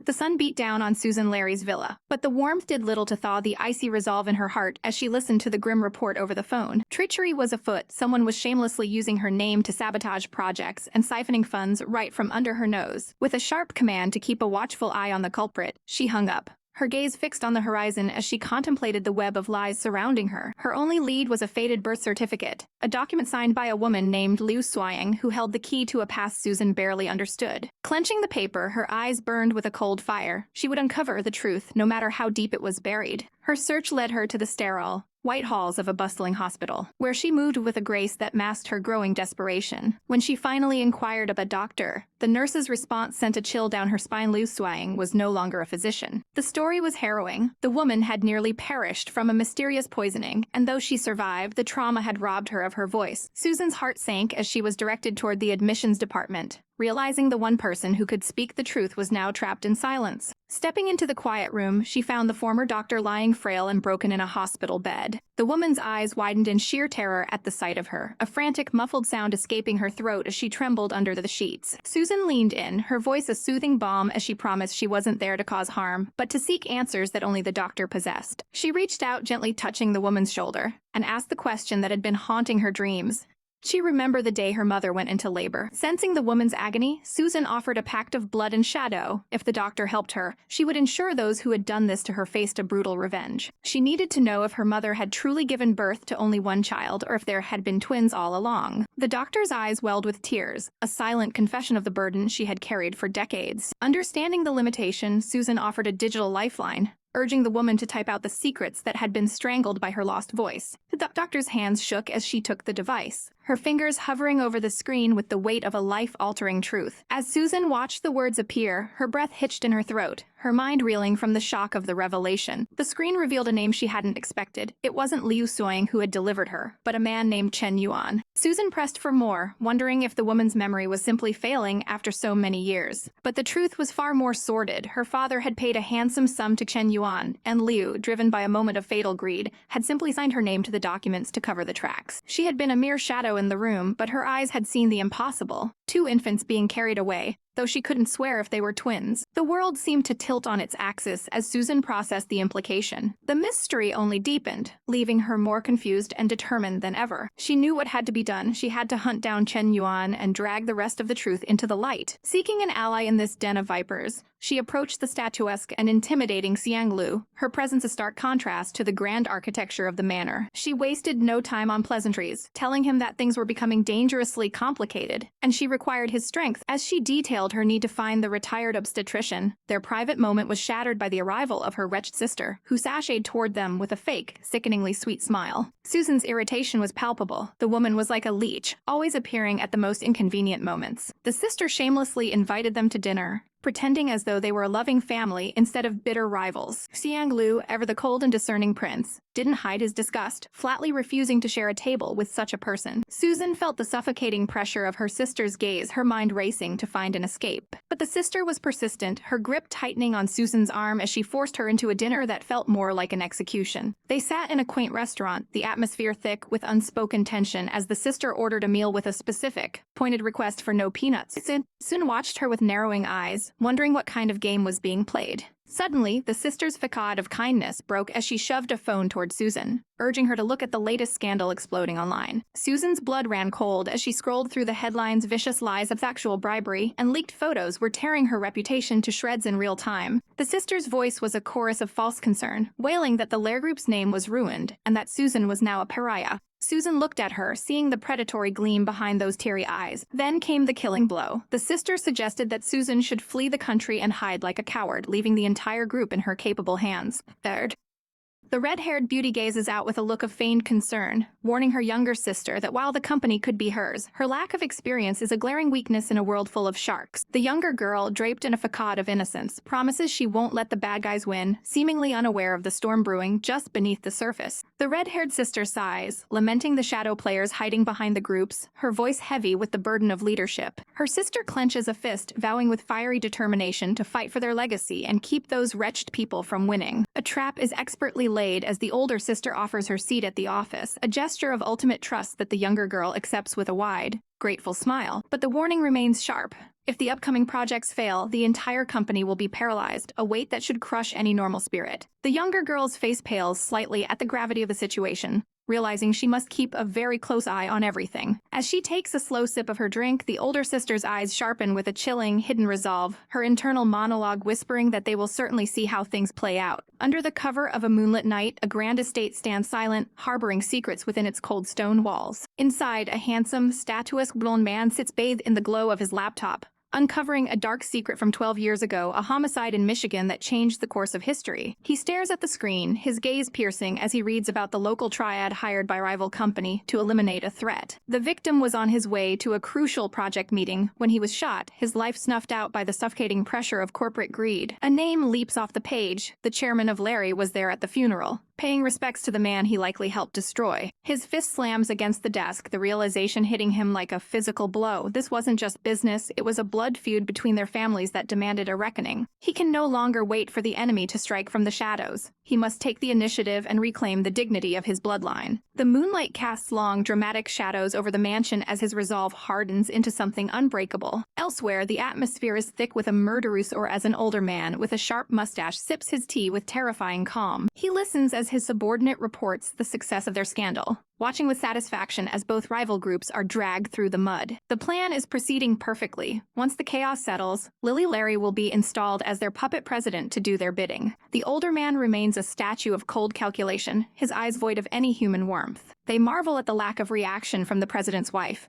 wondering is truly oblivious to the cheating or if she is planning a counterstrike of her own. The purple-haired subordinate suggests moving faster to avoid any unexpected dreams in the long night, his voice laced with ambition. The older man agrees, his eyes glinting with a predatory light as he notes that the youth is starting to look just like his treacherous self. In a lavish home, the blonde male lead meets with his ally to discuss the next move in this dangerous game of chess. He admits he intentionally kept the man's wife quiet to sow seeds of doubt in their enemies' minds, weaponizing silence itself. The black-haired man worries for his wife's reputation, wanting to minimize the impact of the scandal even if it's all a ruse. But the male lead is relentless, his expression stony as he explains that to catch a fox like Mokihua, one must be even more cunning. The seeds of doubt must be allowed to sprout into a conviction of truth before they spring the trap. He instructs his ally to shower his wife with gifts, making her appear disgruntled and gaunt in the public eye to sell the lie of a failing marriage. The more real the pain looks, the better the trap will work against those who watch him like vultures. When asked about his own role, the male lead's gaze turns icy and distant. He has a bold, dangerous idea, but he needs a way to temporarily detach Lily Larry from her power base to make her vulnerable.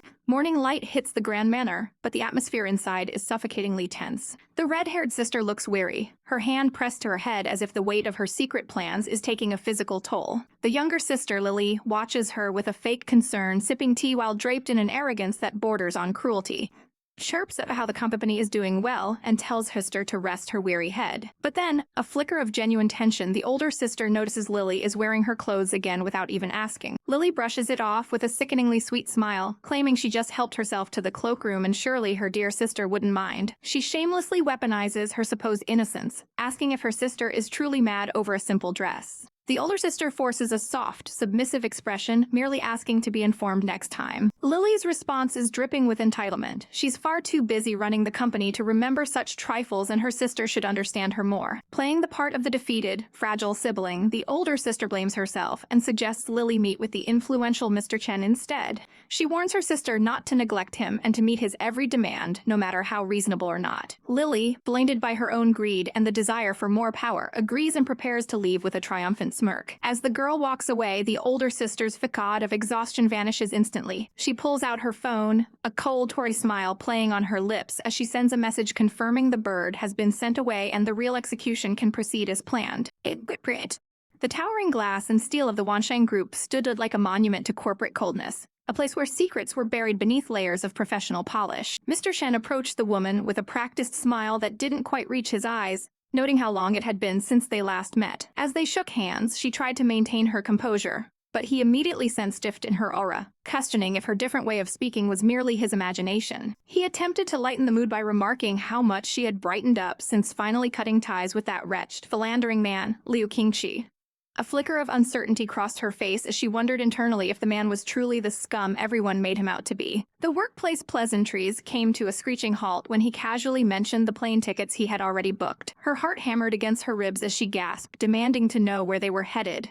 The answer was a suffocating reality, a week-long trip to inspect various construction sites. Her mind raced with the terrifying realization that such a long excursion would surely lead to her exposure. If she changed her mind now, there was no guarantee this man would ever relay the vital information to the real Susan Larry, and her entire debt gamble would end in ruin. Needing air to think, she made a hasty excuse about having other plans and fled to make a call, her heels clicking rhythmically against the floor like a ticking clock. Meanwhile, within the gilded walls of a sun-drenched villa, a more dangerous game was afoot. The real Susan Larry, her red hair shimmering with a defiant fire, suggested she pretend to be Lily Larry to trap the elusive Luca.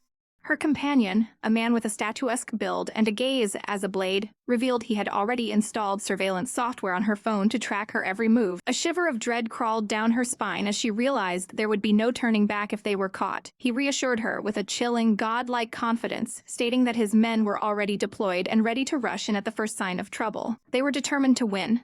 No matter how clever Luca thought he was no match for their combined calculated fury. The scene shifted to another grand estate where the trap was finally set. Luca sat like a predator on a velvet throne, his expression unreadable as the woman in the wide-brimmed hat stepped into his lair. She removed her disguise with a flourish, her voice dripping with a forced, sparkling sweetness as she greeted him. He acknowledged her with a terrifying calmness, calling her Miss Larry, but the air in the room suddenly turned heavy with a murderous aura. Shadows moved in the corners of the room as guards suddenly appeared, surrounding her like wolves. Luca's gaze pierced through her facade as he uttered her true name with a sneer, Susan Larry. She tried to maintain her mask, stammering that she was indeed Lily, but Luca wasn't buying her pathetic performance. He revealed the devastating truth. The real Lily had just called him from M City, making her presence here a blatant lie. She doubled down in a panic, claiming she returned early and that the real Susan could never possibly impersonate her so perfectly. Luca had no more patience for her games, ordering his men to drag her away to wait in the darkness until he was ready to deal with her. With the woman removed, Luca's assistant reported that all the people stationed outside had been neutralized with lethal efficiency. They spoke of the mysterious Xiang Lu, their voices low and heavy with secrets. Luca warned his subordinate with a piercing look that the boss must remain in the dark about this operation. He sat back, his silhouette framed by the opulence of the room, a tyrant in his own right. He praised the man for the information he had gathered through eavesdropping, offering a reward for his loyalty. But the man didn't want money. He fell to his knees in a fit of desperation, begging to have his own face back. Luca's response was a cold, singular word of rejection. The man, trapped in a skin that wasn't his, was consumed by a soul-crushing regret, wishing he had never agreed to become Uncle Ming. He groveled at Luca's feet, pleading for a chance to live a normal life, but he was told to return to the Larry group and finish the job. Luca grabbed him by the scruff of his neck, his grip like iron, reminding him that $1 million had been paid for that face. It was no longer his to claim. When the man offered the money back, Luca's smile turned predatory, pointing out that the money had saved his dying father.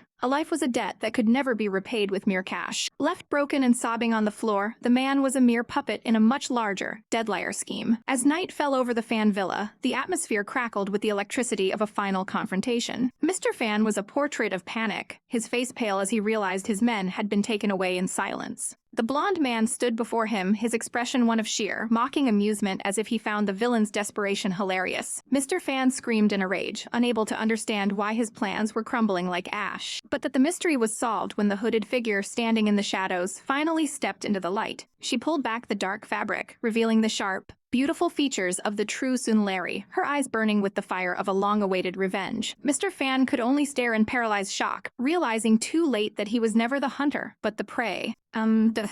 The air in the room was thick with deception as the plan to Dismantling foundation from within was laid bare. The gray-haired man's brow furrowed in utter confusion, his mind reeling as he tried to grasp the complex web of lies being spun around them. A shadow of a past betrayal loomed over the conversation, recalling a cold hospital corridor where an identity was stolen for a handful of red envelopes, a stain on the family's honor that still burned. Suspicion gnawed at her heart as she recalled a dinner where the woman claiming to be her sister pointedly avoided peanuts, a tiny detail that sparked a dangerous and bold realization. It was a chilling revelation. Amy Zan had gone as far as plastic surgery to wear a face that wasn't hers, a puppet in a much larger, more sinister game. She was a wolf in sheep's clothing, knowing every intimate detail and preference to play her role to perfection and deceive everyone. But the protagonist wasn't a victim. She was a player who had seen through the facade and was ready to turn the villain's own tricks against him. Why wait so long to investigate, they wondered, but the truth was buried in the foggy distance of England, where everything seemed legitimate on the surface. Even the loyal butler, Uncle Ming, was likely a phantom, a name used to anchor a lie because the real man was a ghost of the past. The distribution of the estate held the final key, a discrepancy in the records that only a true daughter with eyes for detail would notice. The housekeeper's name was a breadcrumb, a small but vital slip in a mountain of forgeries that pointed to a deeper conspiracy. In the father's final letters, a single character Min held the power to fraud, a detail the enemy team had overlooked in their haste and greed. With a cold, calculating smile, she moved her pawns, directing the imposter straight into traps set by her own hand under the guise of a simple meeting. The scheme was classic and ruthless. Replace the pillars of the enemy's world with rotten timber until the entire structure came crashing down around them. To the world, the identities of Lily and Susan Larry were a blurred mess, a confusion she shamelessly weaponized with a devious glint in her eyes. She stood tall, declaring herself as Luca's most trusted partner, a mask she wore with terrifying grace and hidden intent. Uncle Fan's voice was steady as he promised a protection more ruthless than anything they had faced before, ensuring her safety in the lion's den. A flicker of relief washed over the handsome man's features as he offered his gratitude, his eyes softening for just a moment. As night fell over Larry's villa, the moon hung cold and distant, mirroring the heavy weight of the secrets resting on his soul. He leaned against the balcony, his statuesque profile etched with a worry he couldn't hide from those who knew him best. She appeared beside him like a phantom in the moonlight,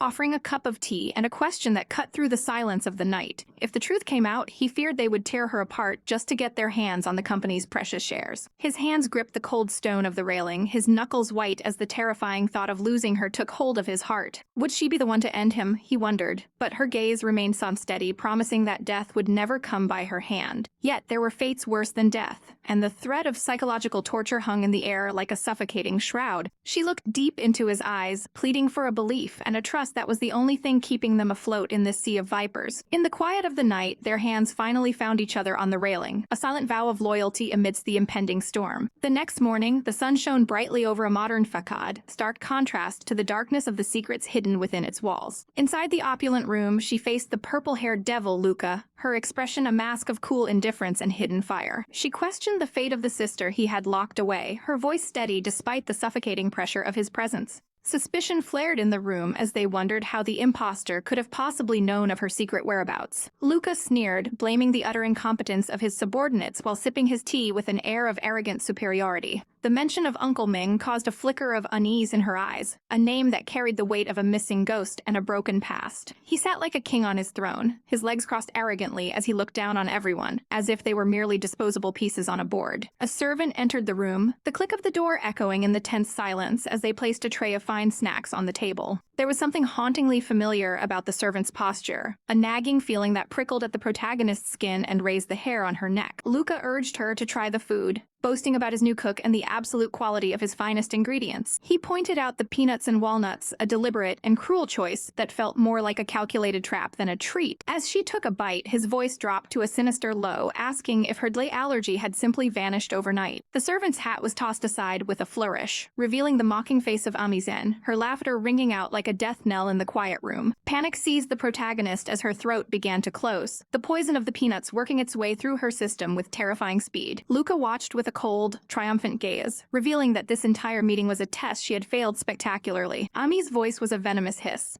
demanding that he stop dilly-dallying and just kill her to let the imposter take her place forever. She stood over her fallen rival, her burning with a murderous intent that had been years in the making. But Luca was a man of business first, and he wouldn't let her die until the stock transfer was signed and the wealth was securely his. Even as she gasped for air, the protagonist clung to her lie, a desperate and trembling attempt to survive the nightmare. Ami sneered at the pathetic display, her heart hardened against any flicker of mercy for the woman she sought to replace. Luca's patience was wearing thin, his face contorting into a mask of cold fury as the game reached its deadly climax. Her vision blurred, her eyes searching the room for a way out as the suffocating pressure of the allergy took hold of her lungs. Red hives bloomed across her pale skin, a physical manifestation of her desperation as she clawed at her throat for a breath that wouldn't come. Luca stood over her, his hand outstretched and his expression unreadable as he witnessed the final collapse of her carefully constructed cod.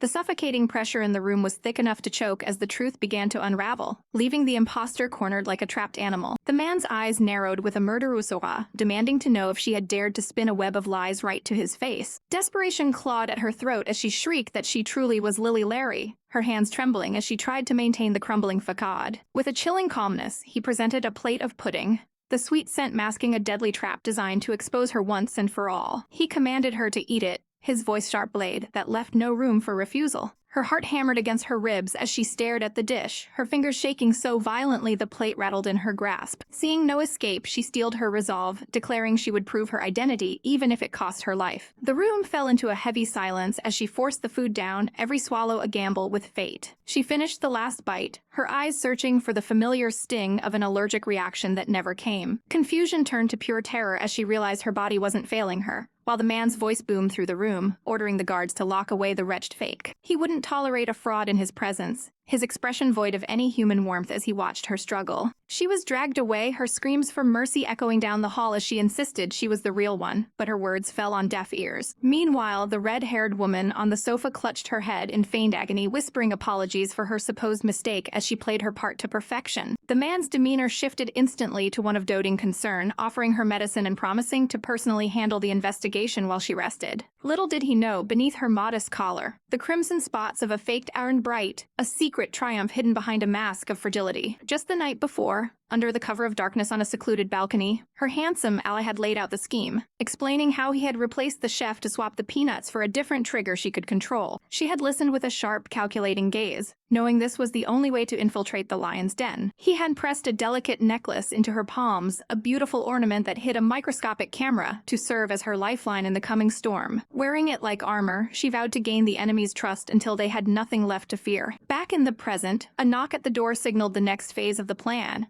as she was informed that the elusive Mr. Moki was ready to see her. She rose with the grace of a queen, her ashing the cold determination to see this through to the bitter end. Every step toward his office felt like walking into a trap, yet she knew that once she passed this test, the Larry Group's legacy would finally be within her reach. But before she could enter, her escort stopped her with a sudden, intimidating movement. He insisted she remove the necklace, citing a strict rule against metal ornaments in Mr. Moki's private sanctum. Her heart skipped a beat, but she didn't let the mask slip, unfastening the device and handing it over as it were a mere trinket. When questioned about its origin, she shamelessly weaponized the truth, claiming she had taken it from the very woman they had just dragged away to prove her dominance. Entering the grand room, she found Mr. Moki shrouded in the thick smoke of a cigar, his presence radiating a suffocating authority. He praised her for her ruthless efficiency over the past few months, his gaze lingering on her with a mixture of pride and suspicion. He boasted of the shares they had already seized, envisioning the day they would swallow the Larry Group whole. She played along, suggesting they simply vote the opposition down at the next board meeting to secure their victory. However, Moki's ambition was far darker. He didn't just want to buy the company, he wanted to see it utterly annihilated, his eyes burning with a vengeful fire. When she dared to question his methods, his temper flared, warning her never to meddle in his business again. Cowing before his rage, she apologized, listening as he detailed a plan to sabotage the company's projects and drive the shareholders into a panic. He raised a glass of wine to their impending success,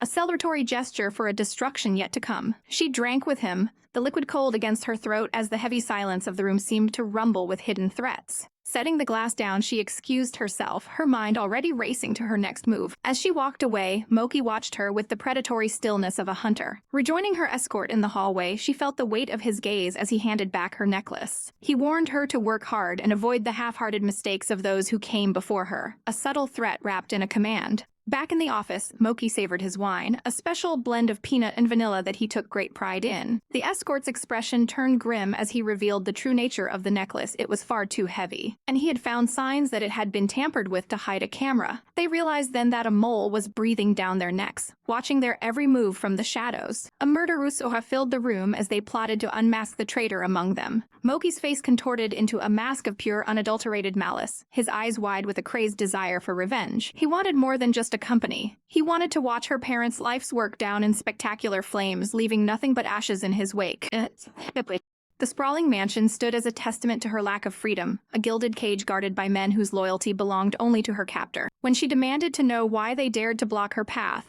the leader simply bowed with a chilling politeness, explaining that Mr. Luca had ordered them to ensure her safety at all costs. A shiver ran down her spine. It wasn't safety he offered, but a suffocating leash. Stepping inside, the atmosphere was no warmer, as she was greeted by a man who introduced a new face into her forced seclusion. This stranger, Lian, was the new maid assigned to replace the familiar Aunt Zhang. When she questioned the sudden change, the answer was cold and calculated. The old woman had been dismissed for her ties to the past. She forced a smile, feigning indifference and even mocking the old woman's cooking just to keep her mask from cracking. But inside, her heart raced with the realization that they were moving with terrifying speed to isolate her completely. Claiming exhaustion, she retreated toward the stairs, hoping for a moment of peace, but the new shadow followed close behind. Lian was persistent, her eyes tracking every movement as she offered to assist with the most private of tasks. The girl stood her ground, her voice sharp with a desperation she tried to hide as she insisted on being alone for her shower. Lian played the victim, pleading that her very livelihood depended on obeying Luca's every whim. Fine, but she was to wait outside the door and not a step further. As the door clicked shut, the maid didn't move an inch, her ear pressed against the wood like a predator waiting for a slip-up. In the steaming water of the tub, surrounded by rose petals that felt like wilting hopes, she clutched her phone. She had to reach Xiang Lu, but the device in her hand was nothing more than a bug trap set by Luca's side. Suddenly, a sharp tap against the glass made her heart stop. There, through the fogged window, was the one man who could save her. She gestured frantically, a silent plea for him to remain hidden while the enemy lurked just outside the door. He didn't speak, instead showing her a message on his screen that promised a midnight rendezvous if she could only open her window. The tension was thick enough to choke her as Lian's voice drifted through the door again, offering wanted help. She hissed for him to leave, her heart hammering against her ribs. But before he vanished into the night, he leaned in, pressing a tender kiss against the glass that sent of heat through her entire body. Her cheeks burned a bright crimson, her mind reeling from the audacity of his affection even in the middle of such danger. The moment of peace was shattered when Lian burst into the room without a second thought. The girl's eyes flared with a cold, aristocratic fury as she lashed out at the maidservants, reminding her that she was still the mistress of this house. Night fell like a heavy velvet curtain, and the battle for privacy continued in the bedroom where she ordered the maid to leave her for the night. But Lian stood her ground, citing Luca's orders for around-the-clock surveillance that felt more like a prison sentence. It was clear this woman was either desperate for coin or held by a different leash. Thinking fast, she reached for her checkbook, offering a staggering sum to buy herself a few hours of solitude. The deal was simple. The maid would sleep in the break room with an intercom as a compromise. As the clock struck 12, she stood by the balcony, the cool night air biting at her skin as she waited for her savior. Then, like a ghost in the moonlight, he appeared. He didn't dare speak, showing her instructions to shed her shoes and climb out onto the precarious ledge. With trembling bare feet, she stepped onto the cold stone, her life hanging by a thread as she reached for him. He pulled her into his arms, the heat of his body a stark contrast to the icy night. Together, they prepared for a leap of faith. With a sudden rush of wind, they were soaring through the air, ziplining away from her gilded prison under the very noses of the guards. They landed safely at a nearby villa, an escape route he had meticulously prepared by renting it under a false identity. She worried Luca's reach would find them here, but he merely smirked, his confidence as sharp as a blade. "Do you think I'm stupid enough to let him find out?" he asked with a cocky grin. He reached out, his gaze intensifying as he asked for her necklace. As she handed over the precious jewel, he didn't look at it with love, with cold suspicion. With a practiced hand, he revealed the truth hidden within the gold, a micro-camera, a silent spy that had been watching her every move. He had known all along, using his own presence as a smokescreen to blind their enemies. They weren't just fleeing. They were the hunters now, the eagles circling high of the unsuspecting sparrows. In the golden glow of their private sanctuary, the blonde-haired man leaned in, his gaze fixated on the woman who was his partner in this dangerous game. He confessed his intricate plan, admitting he was intentionally leaving flaws in her facade just to lure their enemies into a false sense of security. It was a calculated risk, turning her into bait to make the arrogant Luca believe he was the one holding all the cards. The red-haired beauty realized the depth of the trap. The wretched Moki didn't just want her defeated. He wanted her to be the instrument of her own group's destruction. A shiver ran down her spine at the sheer viciousness of it, but a warm hand on her shoulder grounded her as he promised he would never let her lose. In the quiet of the night, she couldn't help but wonder if his feelings were born from a childhood debt, or if he truly loved the woman standing before him. His answer was as natural as seeking shelter from the rain. He was destined to protect her no matter the cost. A deep blush crept up her cheeks as he tenderly patted her head, a rare moment of softness amidst the suffocating pressure of their war. But the peace was short-lived, for they had a new scheme to orchestrate with Mr. Fan. Far across the city, the air was thick with greed as the Larry Group and Oli prepared for a high-stakes gamble. Moki sat in his car, his mustache twitching with a cold, calculating confidence as he discussed the upcoming bidding for the Urban Village project. Little did he know, she was already on the phone, spinning a web of debt and bankruptcy that would swallow him whole. She instructed her ally to ensure Oli was blocked at every turn, forcing their enemies into a corner. Moki felt the walls closing in, but stubbornly believed he could break the trap and leave her in the dust. He intended to manipulate other investors, laughing at the thought of leaving Larry and Oli to bleed funds. From her balcony, she watched the world below, a predatory smile touching her lips as she declared this psychological warfare. The day of the bid arrived, and the atmosphere in the room turned ice cold when it was announced that the project had already been awarded. The other bidders were left reeling, their faces pale with shock as they realized they had been played. The name of the victor echoed like a death knell. Larry's Group. Luca's heart hammered against his ribs, his face contorting in pure, unadulterated panic as the reality of their failure set in. Tension radiated through the halls as the truth became undeniable. In a private meeting, the details were finalized, revealing that the government itself was backing the project, making it untouchable. She finally allowed herself a small sigh of relief, knowing Moki's arrogance had been his undoing. They had secured a powerful backer, leaving Moki with no room to move without facing devastating consequences. Her protector's eyes narrowed, his gaze sharpening with a murderous aura as he mentioned a final, hidden card he hoped he wouldn't have to play. But the storm broke sooner than expected in Moki's manner. Moki's rage exploded like a volcano, and he lunged at Luca with a spear, his face a mask of tyrannical fury. Luca collapsed to the floor, his body battered and bruised as he stammered out a pathetic apology. It wasn't enough to sate Moki's bloodlust. He raised the weapon again, his eyes burning with the need for a scapegoat. With a sickening sound, the spear tip pierced Luca's back, drawing a scream of agony that echoed through the cold palace. A servant passed by the room, catching a glimpse of the horrific scene, Luca lying in a pool of his own blood while his master stood over him like a demon. Gasping for breath and clinging to a thread of life, Luca managed to crawl out of the mansion, leaving a trail of crimson on the stone stairs. Elsewhere, the red-haired woman was peacefully enjoying her tea when a sudden, heavy thud shattered the silence. Her maid shrieked in horror at the sight of a mangled, blood-stained body collapsed at their door. She set down her cup, her amber eyes widening as she recognized the broken man. It was Luca, his face a mess of bruises and his clothes torn to shreds. Reaching out a trembling, bloodied hand, he looked up at her with a gaze filled with desperation, begging for the mercy he never deserved.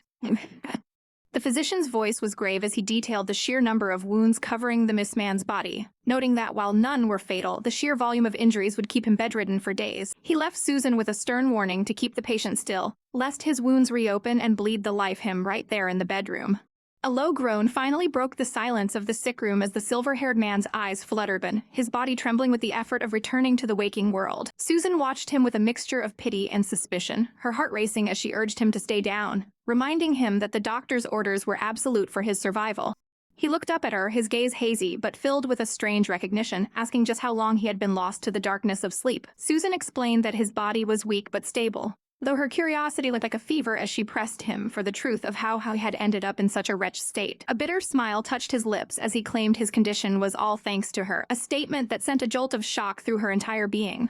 Her composure crumbled when he called her Susan Larry, demanding she stop the charade and face the reality of who she was. She tried to deflect, clinging to the name Lily Larry as if it were a shield, but the skepticism in his eyes was sharper than any blade. He didn't believe her for a second, his expression hardening as he warned her that Moki Hua was a man who lived for vengeance, a predator who would never let a slight go unpunished. The mention of that tyrant's name made her blood run cold, and she whispered a question, wondering if he was indeed the monster who had broken his body so thoroughly. He admitted it was his punishment for failure, a brutal reminder of his place in the hierarchy of a man he had once called father. Susan's heart ached with a sudden, suffocating pressure as she asked if he truly hated the one who had discarded him like trash. With his last ounce of strength, he declared his burning hatred, confessing that he had crawled through hell just to find her and seek a way out of the darkness. He reached out, his voice filled with a desperate hunger for revenge, begging her to join him to bring Moki Hua's empire crashing down. Xiang Lu entered the room with a cold, statuesque presence, his eyes narrowing as he questioned the validity of this sudden alliance. Trust was a luxury they didn't have, and Xiang Lu made it clear that a few words of hatred weren't enough to buy his confidence. To prove his sincerity, the wounded man produced a hidden petition, a secret map to a warehouse filled with goods that would deal a crippling blow to the tyrant's business if intercepted. Xiang Lu studied the document, his mind already calculating the risks and the potential for a glorious downfall for their shared enemy. There was no time to waste, as the man urged them to strike that very night before the goods could be spirited away into the shadows. Xiang Lu agreed to the plan, leaving Susan behind to guard their fragile informant while he went to handle the dirty work. Susan's eyes were wide with worry as she pleaded with him to be careful, her intuition screaming that fraud and danger were lurking behind every corner. As Xiang Lu's footsteps faded down the hallway, the silver-haired man watched her with an intensity that made her skin crawl, asking if she truly harbored feelings for the man who had just left. He spoke of his own void, a life spent in the cold palace of his own mind where love was a foreign concept he could only envy from afar. Susan tried to offer a glimmer of hope, telling him that friendship and love were within reach if only he could break the chains of his murderous master. But a dark, unsettling smile played on his lips when the topic of family arose, a twisted devotion flickering in his eyes. He confessed that Moki Hua was more than a master. He was his faith, his father, a bond that couldn't be severed by mere physical pain. The atmosphere shifted instantly into one of suffocating tension as Susan realized the depth of his indoctrination, her hand flying to her mouth in a silent gasp of horror. He rose from the bed, his movements predatory despite his bandages, declaring with a chilling finality that he could never truly betray the man who had shaped him. Later, the morning light did little to ease Susan's nerves as she met with Herster in the foyer, only to find Xiang Lu waiting to pick her up for work. The air between them was thick with unspoken words, a lingering awkwardness that even the sparkling chandeliers couldn't dispel. Her sister's playful teasing about Xiang Lu being her boyfriend sent a blush creeping up Susan's neck, prompting a hasty denial that they were nothing more than friends. Xiang Lu remained focused on the mission ahead, mentioning his need to check the progress at the docks while the younger girl insisted on tagging along. Susan tried to intervene, her protective instincts flaring as she watched the exchange between the stoic man and the bubbly girl. The girl wouldn't take no for an answer, shamelessly using her charm to secure a ride, promising to be ready in the blink of an eye. Susan could only sigh, reminding them to at least eat breakfast before heading into the unknown dangers of the city. Xiang Lu looked at Susan with a questioning gaze, wondering if the girl truly was her sister, or if there were more secrets hidden in the family tree. He promised to discuss it later, asking Susan to watch over things at the workplace, while he dealt the docks. Their conversation turned to the mystery of England, both agreeing that a reliable agent needed to be sent to uncover the truth behind their tangled pasts. As the younger girl skipped back into the room, ready for the day, the trio shared a final moment of domestic normalcy before the storm. They hurried out the door, the girl's excitement a sharp contrast to the weight of the secrets Susan was still carrying. Left alone with the maid, Susan's thoughts turned to her own identity, asking about the location of her birth certificate as if it held the answers to her soul. Aunt Zhang pointed her toward the study, but the look in Susan's eyes suggested she wasn't just looking for paper, but for a piece of herself that had been lost. An older man watched from the shadows, his presence a silent reminder that in this house, every wall had ears and every secret had a price. In the car, the silence was heavy until Xiang Lu noticed that the book lapped a dense philosophical work that seemed out of place in her hands. He was surprised to find her reading Nietzsche, a choice that suggested a depth he hadn't expected from Susan's cheerful sister. She quoted a line about the soul reaching for the light even as its roots sank into the dark, a sentiment that resonated with the tragedy of their lives. Xiang Lu's heart skipped a beat as he pulled the car to an abrupt stop, a sudden memory surfacing from the depths of his mind. He asked her if she had ever visited an orphanage, his voice trembling with a hope he didn't dare name. She nodded, recalling a time years ago when she had followed her parents to such a place during her high school years. She remembered a little boy there, a lonely soul who had been reading that very same book, the same one she held now. The revelation hit Xiang Lu with the force of a tidal wave, his eye widening as he looked at her and realized that the girl from his past was standing right in front of him. The morning sun cast a golden glow over the modern, prestigious campus as a sleek, dark car pulled to a smooth halt. Stepping out with a grace that belied her nerves, she turned back to offer a bright smile and a heartfelt thanks to the mysterious Mr. Xiang. But the tranquility of the moment shattered the instant she glanced at her watch. Panic flared in her chest. She realized she was dreadfully late. She took off in a desperate sprint, her heart hammering against her ribs like a trapped bird as she cursed her own lack of punctuality. Suddenly, a thought struck her, and she skidded to a stop, her breath hitching in her throat. She couldn't simply leave him without a proper parting. Hurrying back to the window, she pressed a warm breakfast into his hands, her voice softening with a doting concern as she reminded him to eat, knowing all too well about his recurring stomach troubles. With a final, frantic wave, she vanished into the distance. Inside the quiet luxury of the car, the stoic Mr. Xiang stared at the humble gift, his icy composure fracturing as a haunting sense of déjà vu washed over him, wondering how it could possibly be her after all these years. The day continued under a vast, mocking blue sky where the sounds of rhythmic counting filled the air. Mr. Xiang stood on the field, a statuesque figure of authority leading the students through their exercises with a cold, professional distance. When Ada approached him later, her eyes shimmering with a shy hope as she asked to join him for lunch, the air between them seemed to crackle with unspoken history. He gave a subtle, almost imperceptible nod of agreement, his gaze lingering on her for a second too long. The cafeteria was a sea of movement. For them, the world seemed to narrow down to a single table. Aida poked at her meal, her nose wrinkling in adorable distaste as she lamented the terrible flavor of her food. Her eyes slid to his plate, sparkling with a mischievous curiosity that made his heart skip a beat. Without an ounce of shame, she reached across the table to steal a taste of his meal, her face lighting up as she confirmed that his was indeed far superior. She hummed in satisfaction, her cheeks puffing out as she chewed happily, completely oblivious to the intense, suffocating pressure of his stare. She chirped about his incredible talent for picking the best food, shameless weaponizing her cuteness to bridge the distance between them. He could only watch her, his expression a complex mask of bewilderment and a growing, dangerous warmth. Nearby, the whispers of other students drifted over, labeling them a perfect, godlike match made in heaven. The mood shifted toward a heavy melancholy when Ada began to ask about her sister, her voice tinged with a desperate need to understand the woman she called family. He wondered why she wouldn't simply ask the woman herself, but Ada's gaze fell, shadowed by a grief she couldn't voice. She pleaded with him to share what he knew, her small hands reaching out in a moment of raw vulnerability. He began to recite her sister's preferences with a chillingly accurate detail: her love for spicy food, her specific craving for matcha, and her careless habit of forgetting a coat even in the biting cold.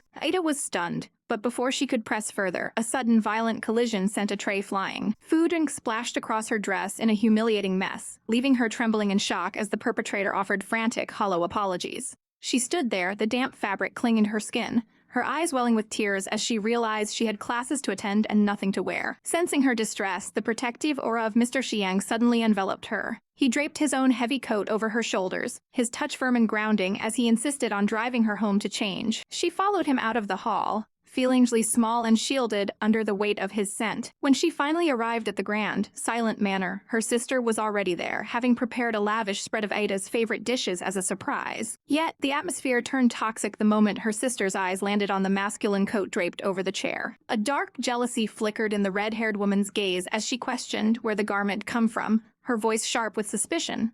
Ada tried to explain the accident. The tension only thickened as they moved to the dining table. The conversation turned to the treacherous world of the Larry group's succession and the parents they had lost. Her sister's words were a suffocating cage, insisting that Ada remain a ghost, hidden away from the prying eyes of the family's dangerous uncles. His heart sank. She felt like a prisoner in a gilded palace, her very existence a secret that her sister guarded with a terrifying intensity. They shared a desperate, clinging hug, two souls bound by blood and a shared, tragic past. The weight of the conflict followed Ada back to the school the next day, her eyes red and swollen from a night of silent weeping. Mr. Xiang found her in the sports office, his sharp eyes immediately cataloging her distress. He presented her with a packed lunch, a silent gesture of doting care that nearly broke her composure. She confessed the friction with her sister, the pain of being kept in the dark and the feeling that her feelings were being ignored. Finally, she looked up at him, her gaze hardening with a new resolve. She asked him to take her to the Blue Sky Orphanage. The name hit him like a physical blow, his eyes widening in sheer shock. It was the very place that held the keys to his honored childhood, the starting point of a fate they were only beginning to unravel.